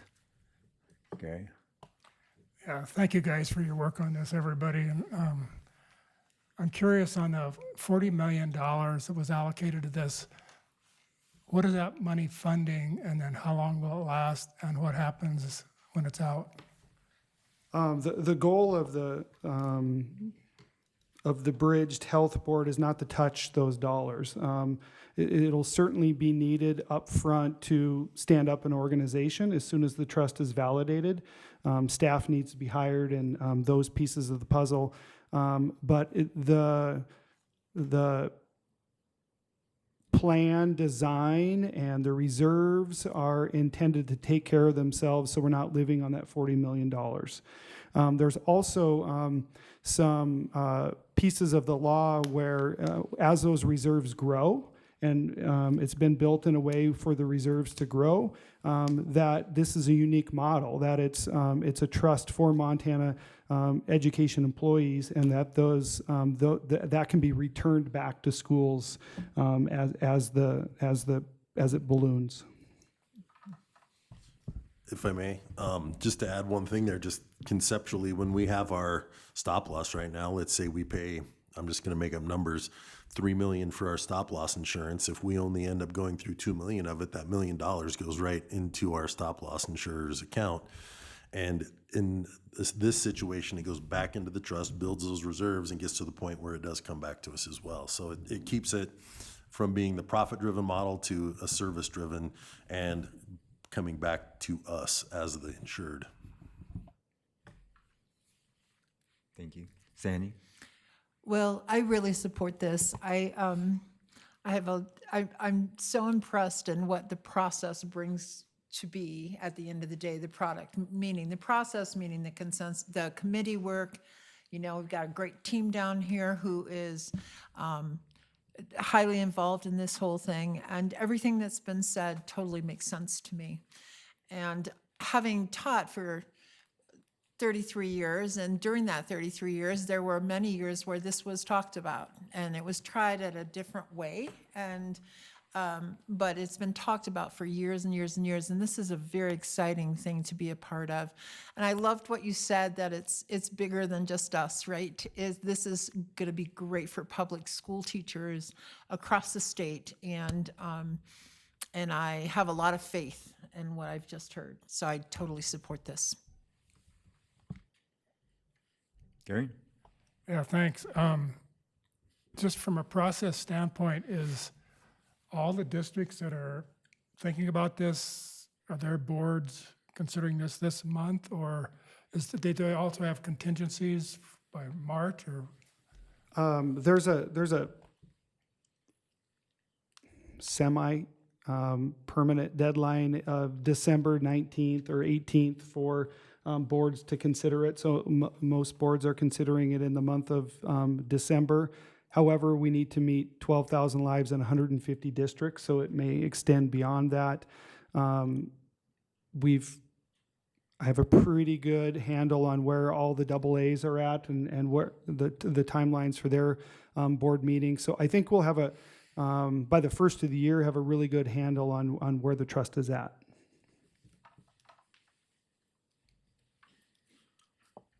All right, thank you. So this is an action item, so if there's no other comments or questions, I guess, is there any public comment? Is there any public? All right. Since it's an action item, I entertain a motion.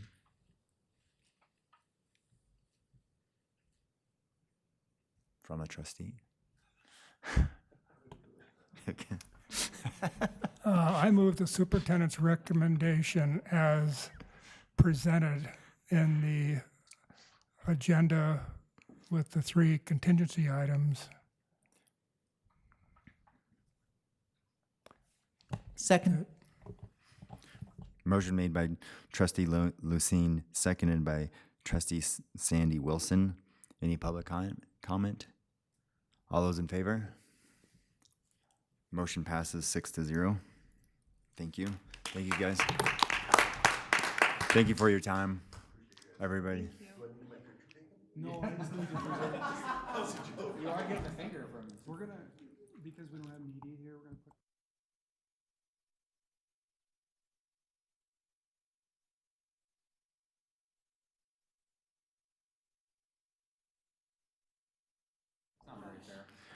All right, next. Item 5, board discussion. 5.2, superintendent evaluation formative assessment discussion number 2. So as a reminder, for all of us, this is the second round, and then our next round of this will be providing, the trustees will be providing Casey, which was attached to this item. We'll all be providing feedback and basically evaluation for this assessment. So I'll turn it over to Casey for right now, and I'll have any comments and questions along the way. Thanks. Mr. Van Buren, the second to last bullet point, the first here. Yeah. Okay, I will breeze through this because I know you've all read through it, but my professional goal is tied to the LRSP and all of the massive action items related to the long-range strategic plan and the goal areas. And so this document, instead of just talking you through it all, is intended to capture status update on where we're at on those many items. I can tell you that I operate in as part of a collaborative team, and there's no way we're able to pull off all the action that's in this document without a whole bunch of other great leaders that are helping move this organization in a positive direction. I will hit the highlights and buzz through this. A reminder that tonight is about two things. One, it's about sharing status update on the LRSP goals.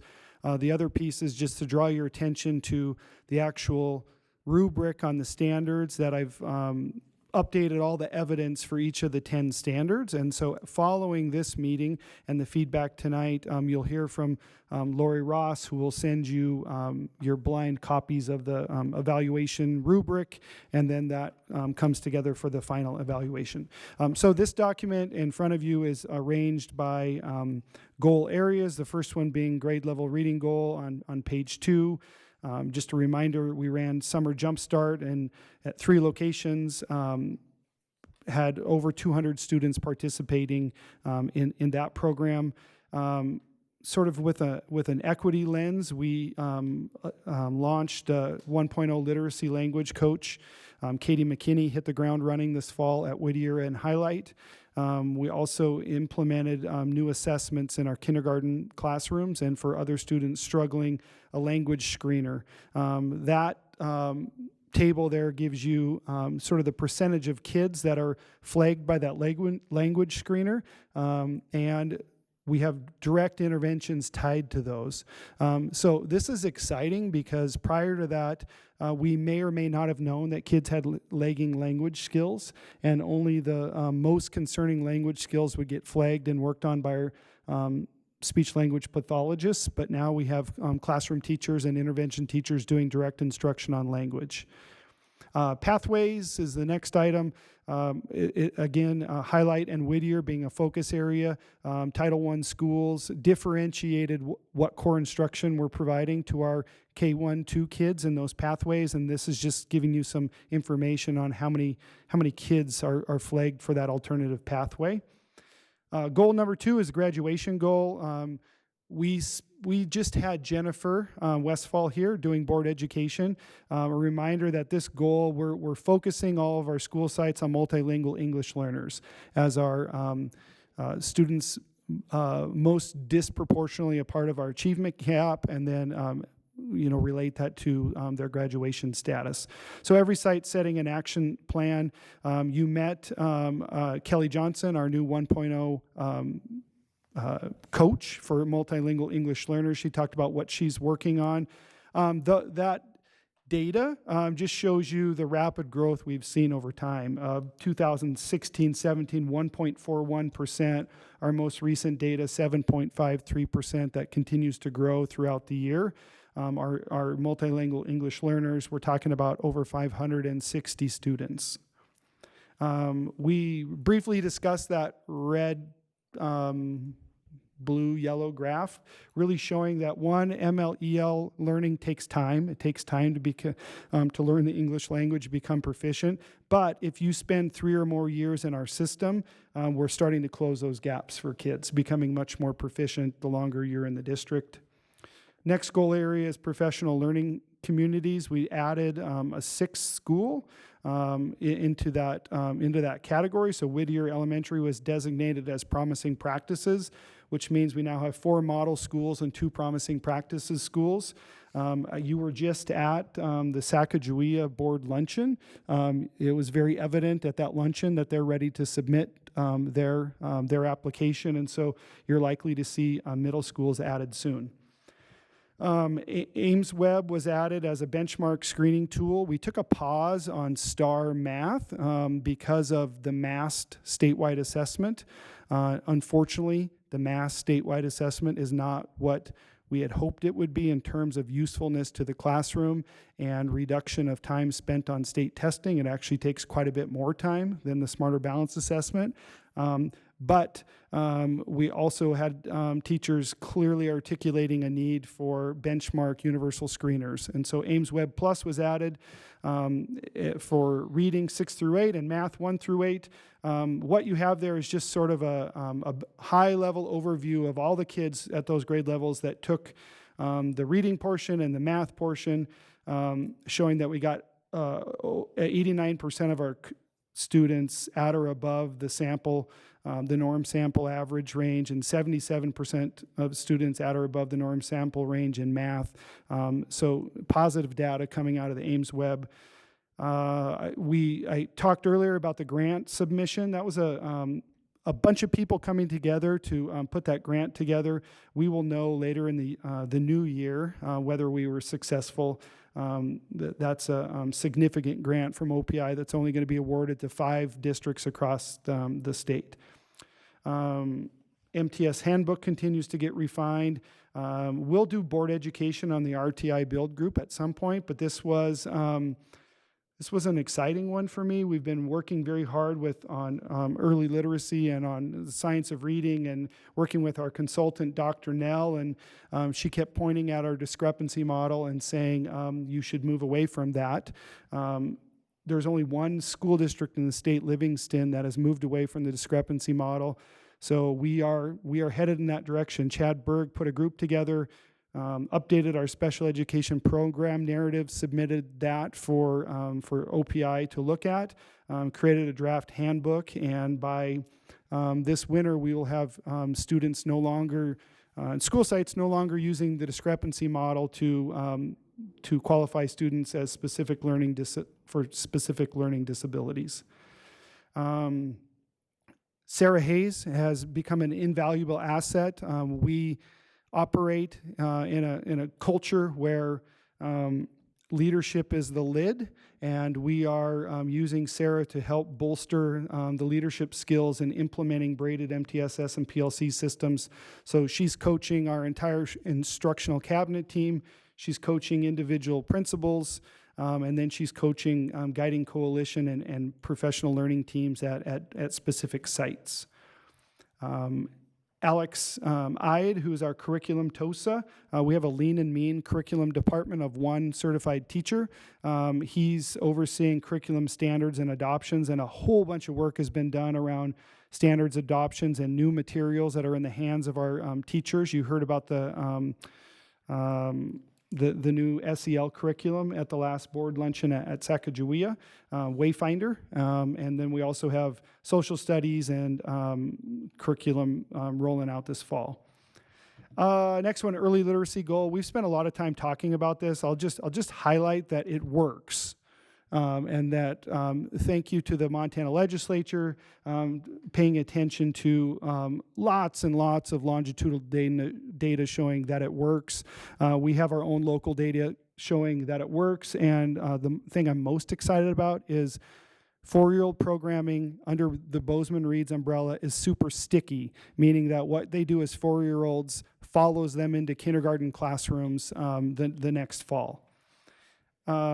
Megan Roth is amazing, as you know, and she's also transitioning sort of out of that 4-year-old programming at Morningstar into community-facing roles. So she launched Gallatin Early Learning Fellows in collaboration with Christine Lux and Montana State, brought together 19 participants, and she's training them and coaching them and ensuring that the students who are not sitting in our 4-year-old program but are in some other community program have access to high-quality early childhood education. Some of you were at the Literacy Community Coalition. That was another thing that Megan's excited about. It's sort of a community-owned group that's looking at literacy across our community, and she did an excellent job of getting, like, if I were to make a list of all the organizations we should have in that room, they were all there. City, county, MSU, Montana's First Lady, Reed, Montana, Gallatin County, Livingston Public Schools, all of our local nonprofits, all in the room, all working on this. Next one, staff well-being goal. As you know, this was a big effort last year. Big consensus process. I think it's a really unruly number. It's like some 50-some action items that we are managing all around staff well-being. The good news is we are seeing inroads. We have that goal by 2028 it's really a stretch goal that will increase our Panorama data to 85%. When we talk to the Panorama people, they tell us that's crazy, that most districts maybe move 5 percentage points over time. But we're already seeing what you have there is fall a year ago to fall this past fall, blue and brown. And if you take that, that first graph, certified staff, we've gone from 64 to 69% favorable in a year. So we've made that 5% increase. Classified and professional, smaller group of individuals, but still making progress. You'll see in general that the brown bars are higher than the blue bars, which means we're making progress. The other one is one of the cultures that I have more direct involvement in is the Wilson culture. That average, 58 to 71%, 58 to 69%. So we've moved some considerable amount of positive, favorable responses on the culture in this building in a 1 year's time. I'm not going to go into all these ones. There's so many. And I don't want to undermine this goal. This is probably the most important thing we're working on because we know that if we want healthy, thriving schools, we need healthy, thriving adults in those schools. And there's just a lot of work being done in this topic area. I'm very proud of the work being done in this area. I'm going to jump to student well-being goal for the sake of time. We'll have board education soon and some major press releases around the Youth Resiliency Project, but that is full steam ahead, and we'll have many youth-facing organizations that are working with our kids, giving them access to some very digestible knowledge around student mental health and some activities that they can do at soccer practice or do at theater practice that gets at the whole child and ensures that all of our students have competent adults that care about their mental health working with them. A lot going on with cell phone-free high schools. If you are a high school parent, you received some surveys. We're responding to those surveys, learning from those surveys. What we know is that in general, students don't want their cell phones taken away. What we know in general is that parents are fairly supportive or more supportive of this than not.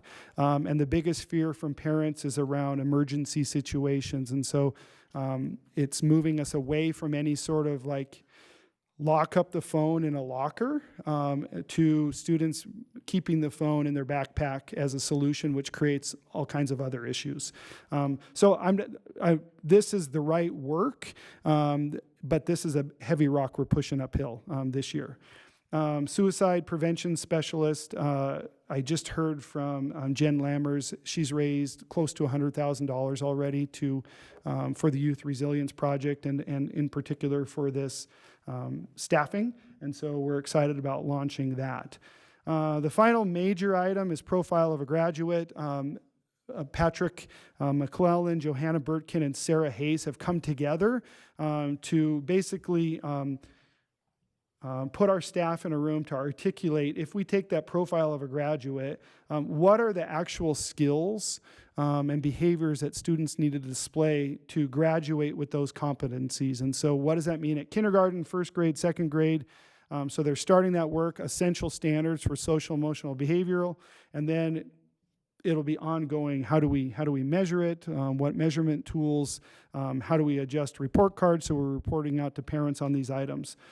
So when you zoom out, it's just 6 goals, but there's a lot going on in these 6 goals. And as I mentioned, my job is to make sure they all happen simultaneously, and working with all of our great leaders who have different ownership over different areas of these goals. I'm pretty proud of the work we're doing, and I think that I had trustees, community members, and staff members push back over time around setting stretch goals, like, are we ever going to get there? Is it defeating when you don't get there? All means all to me. It still means all to me, and we're gonna meet these goals. Thank you, Casey, for all the information, reviewing that with us again. Greatly appreciated. I'll give it to Sandy. Looks like you're all set, so. I am. Well, first of all, Casey, I want to thank you for being transparent about this evaluation. You've done this since you came on board. Is this year interim 1 year, and then how many, is it year 3? Or going into year 4? Okay, well, I'm just trying to put this in perspective because for The answer myself. to your question is yes. Yes. It Yes. is, okay, Yes. going into year 4. Yes. Okay. When and so I want to thank you for being transparent about that, this whole process. And as I listen to you talk about this and I look through all the stuff that you sent us, you are the systems guy. You build systems.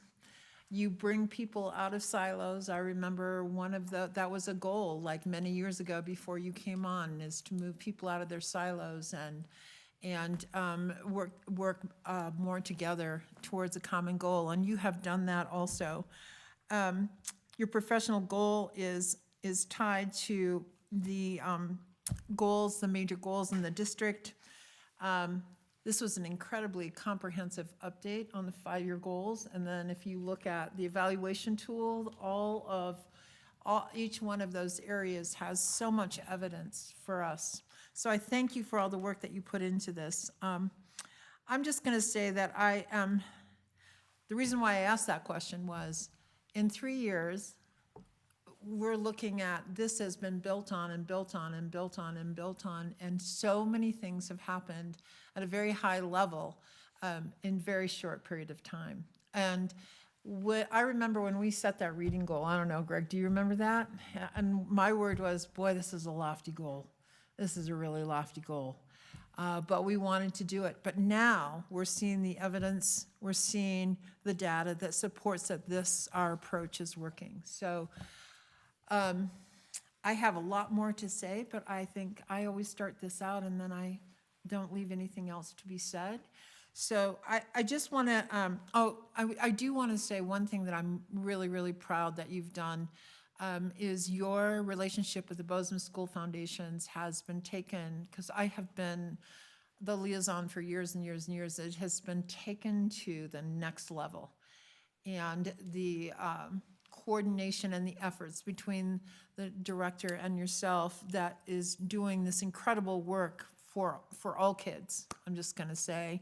And this Youth Resilience Project is just yet another example of seeing a need and then working together. So I really appreciate everything that you've done, Casey. I'm like 3 years, all of this has happened in 3 years. And I know it's not just you. And that's what I mean by you being a team builder and a systems builder, and you bring out the best in everyone around you, and you utilize that. You need them all, and they're out of silos. I see them well, I'm just going to quit talking for right now. But I don't have really much to say to you, Casey, except for on a personal level, and I've said this every year, is that I feel like you're taking care of yourself and taking personal time, and that's not any of my business. But we need you and want you in that seat, and hopefully that's taken care of with this. And now I'm done. Thank you. Greg?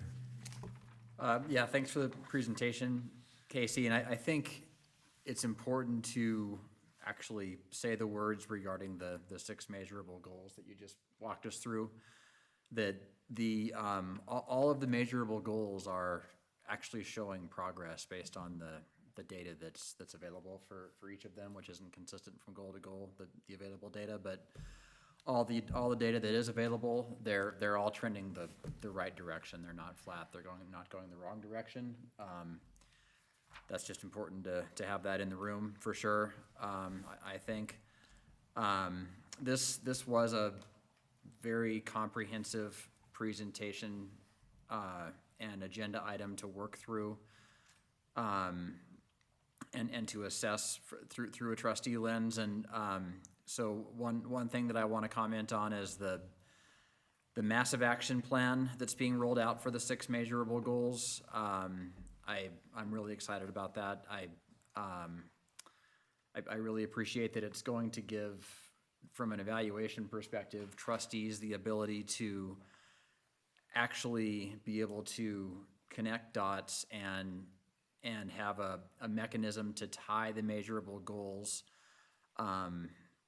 to actual data and actually be able to make observations and evaluations and comments based on documented progression with each of those goals, which I think is, first of all, that just speaks to the system that you continue to have put in place and improve and give the school district the ability to actually move forward based on measurable progression.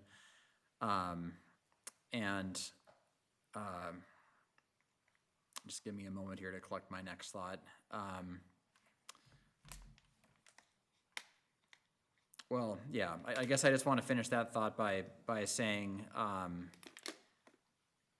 all of these measurable goals and accountability systems that you've put into place, I just think that we as trustees in a school district, if there's a reason to give grace because one particular measurable goal or more than one or whatever it looks like is not progressing like you had hoped or like we had hoped, that's okay.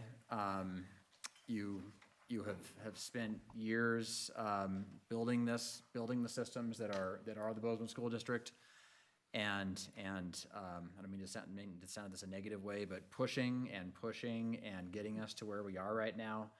And it's okay if we don't always reach the goals that, the goals by the certain year that defines those goals. So yep, I'll stop there right now as well. Lauren? First of all, Casey, thanks again for all the work that you put into this. I feel like you do part of our job for us when you provide all the evidence and just how clearly you stated everything, even though it was very, a lot of information and comprehensive. It's outlined so well for us. And I thought about it and I was like, I always repeat myself, but then I feel like it is important that I remark that you are very intentional with your work and that you help us make connections and connect the dots and avoid silos and delegate work to people knowing it's their strengths and just making sure everybody can work cohesively. And I also want to thank you for how efficient you are. I think you are able to share a lot of information with us, and I always feel like I know what I need to know without you taking up more of my time than necessary. And that respect of all of us is huge. You're engaged with community, which I appreciate. And I think it was Sandy who may have asked at one of our breakfasts why you do them. And you said it's for the people and the personalization, and just your ability to connect with everybody is really amazing. As far as your actual goals, one thing that I have enjoyed as a trustee is when we are in the schools and everybody is doing their PLC work, even though they might individualize it for their school, I feel like a more cohesive thought of our district as we receive information from each school. I feel like we're walking into it with more information, and that goes to those systems in place that you've provided. And when I sat in the PLCs at Highlight and I see all that great work that's being done, that does come from the top. And so, like, I know Katie McKinney is doing so much, or, Hayes, and all these people are doing so much, but that comes from the system that you've put from the top. And it's just amazing to see that work in place. Student wellness, staff wellness, they're all really important goals, and you have decided to take on all of them. And I really appreciate it, and it is neat to see how it is coming to fruition. And I know it sounds cheesy, but I just was thinking when you said stretch goals, my mom would always say, shoot for the moon, even if you miss, you'll land among the stars. And I know that sounds really cheesy, but I think we all tell our kids, like, you can be anything, you can do anything. Like, we set these lofty goals in life, and then at some point somebody's like, no, you need to make sure they're attainable, but why? And so I love that you're believing in these systems enough to set a super lofty goal. And if we don't reach it, that just shows us where we need to work. But I think it is important that we're telling staff and students, we believe in you, we can reach these goals. Yeah, they're big, but you got this. So I'm very amazed by all of it. And similar to Sandy, thank you for taking care of yourself so that we can have you there. And I know that principals have remarked that you encourage them to take time for themselves. And so when they see you doing it, I think that helps them give themselves grace also. And that's part of being a leader. So thank you for all of it. I think I'm done. Gary. Well, I echo everything that's been said and really appreciate this. And what comes to my mind is just your leadership ability, because I think that's key in all of this. And putting together a great team of people in our district to help move all these things forward, which is challenging, and it's going to be, ups and downs like normal. But I totally trust and support you and our team. And if there's anything that we can do as a board to help, and that, don't hesitate to reach out to board leadership, and be glad to help. So thank you very much for moving us forward in a very good direction. Sandy, did you have more thoughts that you wanted to come back to? You're still waiting? Okay. Okay, I just wanted to make sure. Well, Casey, I appreciate, again, all the information, as it's been said, that you've put together, that you've worked with your team, creating the team, and making sure that they're part of all of this. When you said even at the end, and we continue to talk about it, all means all, I think that also not only students, but also staff and everybody else that's related to it, that you're looking out for. And to me, that's very evident in everything that we're doing. Since I've been on the board, I've continued to see the reading goal at 90% or 85% for quite some time. And I feel like I'm finally, for the first time, seeing numbers that are really shifting that. And to me, that states how much the things that that you're leading us with, putting into place, and holding people accountable to getting the things done, is like those things are working. And so the lofty goals that we have, all of a sudden, like, oh yeah, you put a lofty goal on there for the staff well-being. It's like, well, you've shown that you can move things in a significant manner in to me, a short period of time. So I'm like, we should have lofty goals. The other thing that I would add is, I appreciate your engagement in education, not only throughout the state, but also the other work that you're doing nationally. But coming back to you always are bringing it back to Bozeman and figuring out what can we do best for Bozeman with everything, regardless of what the noise is outside. Well, do we have enough money to do it? We're finding ways, regardless of the system and the constraints that we have. I feel like you and our staff are finding ways to make the best out of it, the best outcomes for all of our students. And I really appreciate that's what you always come back to is Bozeman school districts, and you realize that I think you can have a huge impact on our district, and maybe not every district, but we know that we can control what we can control here. And so I appreciate that thought, and that we continue to strive for things regardless of what the exterior sources say that we should be doing or shouldn't be doing. And by doing that, and the numbers that we're putting up with different things, you're showing we're able to talk about great successes within our district, and I really appreciate that that approach and those thoughts, how you're doing that. So thank you very much for all those things, as well as the team that we have here is excellent, and appreciate everybody's efforts. Anything else? All right, and then we will be coming back to this in, do we have a date yet, Casey? January. But January-ish, first or second meeting, probably the second meeting of January, I would guess, but just so all trustees know.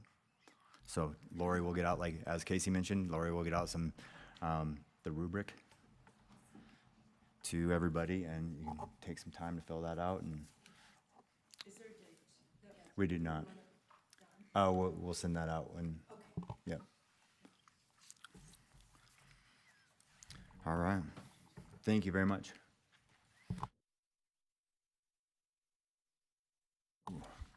Back to me. Item 6, public comment on non-agenda items. Okay. Apparently not. 7, reports. Executive Cabinet Report, 7.1. I just have a brief one. In front of you, you have the hard copy of the annual report to the community, and very similar format to what we've done. We just traded out some different topics. So focused on early learning, wanted to articulate the property taxes are an ongoing topic of discussion. And so what we've tried to model is that the majority of residential property taxpayers received reductions in their property taxes, and we wanted to have that conversation ahead of anything going to the ballots this spring. We're trying to tell the story of multilingual English learners, and then continuing to celebrate district finances, awards won there. We're drawing some attention to the district dollars column, which it's two things. It's super informational, and it makes kind of a super boring topic digestible, and then they're really funny. So it does get some humor. And then I think that page 7 with all the little small graphs is important, that we are continuing to be the highest performing AA district, no matter what assessment we put on this page. And that's something to be proud of. We use these in a variety of ways. Like this week, Leadership Bozeman will be doing their education part of it, and we build a game around this and get all of those leaders in the community into this document. And then we also use it predominantly this spring when we go on the road show prior to levy elections. If you ever need any of these hard copies, we have some in the office. It's also on the front page of our website. Any others? School Funding Interim Commission meets a week from today online, so just want to let you know all about that. Just a couple updates. As Casey had mentioned earlier, all of our schools, after doing the language screener, are involved with the 100-day language intervention tool, TED intervention tool, so that's moving forward. We are revisiting or revisiting schools and their site intervention teams, pushing forward. We have a robust tool within Analytics and Insights, which is our data warehouse, to track interventions. And so we work with the build group that Casey mentioned, that RTI build group, that we're gonna need to be able to succinctly track these interventions. And this is the tool that we're doing it with. We gave them a full year last year runway to start implementing this. Now we're kind of pushing on them to make sure that everybody's using this tool regardless of whether or not we're going into special ed or not. We need to be tracking those tier 3 interventions. Other work that we're doing, which is just probably more at the 15,000 foot level, is working on AI. How do we best incorporate it into our learning environments, into our educational environment right now? The two focus areas that we've been kind of putting things into buckets is, one, how do we support student learning? Not create student learning, but support student learning. And then also, how do we improve the workload, working conditions for our staff? You know, so that's kind of the two buckets that we've been focusing on when we've had those discussions around AI. Two other things, we are going through, hopefully by spring break, we will have replaced all of our switches for our network system throughout the district. It's gonna touch each school individually at different times on weekends. A lot of work is gonna be done on the weekends.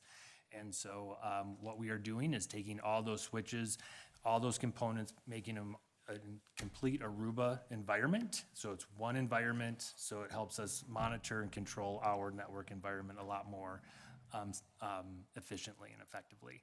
And then lastly, we need to be updating our phone system. So that's going to be another major overhaul of system that we have to do probably by spring break as well. So that's what's going on.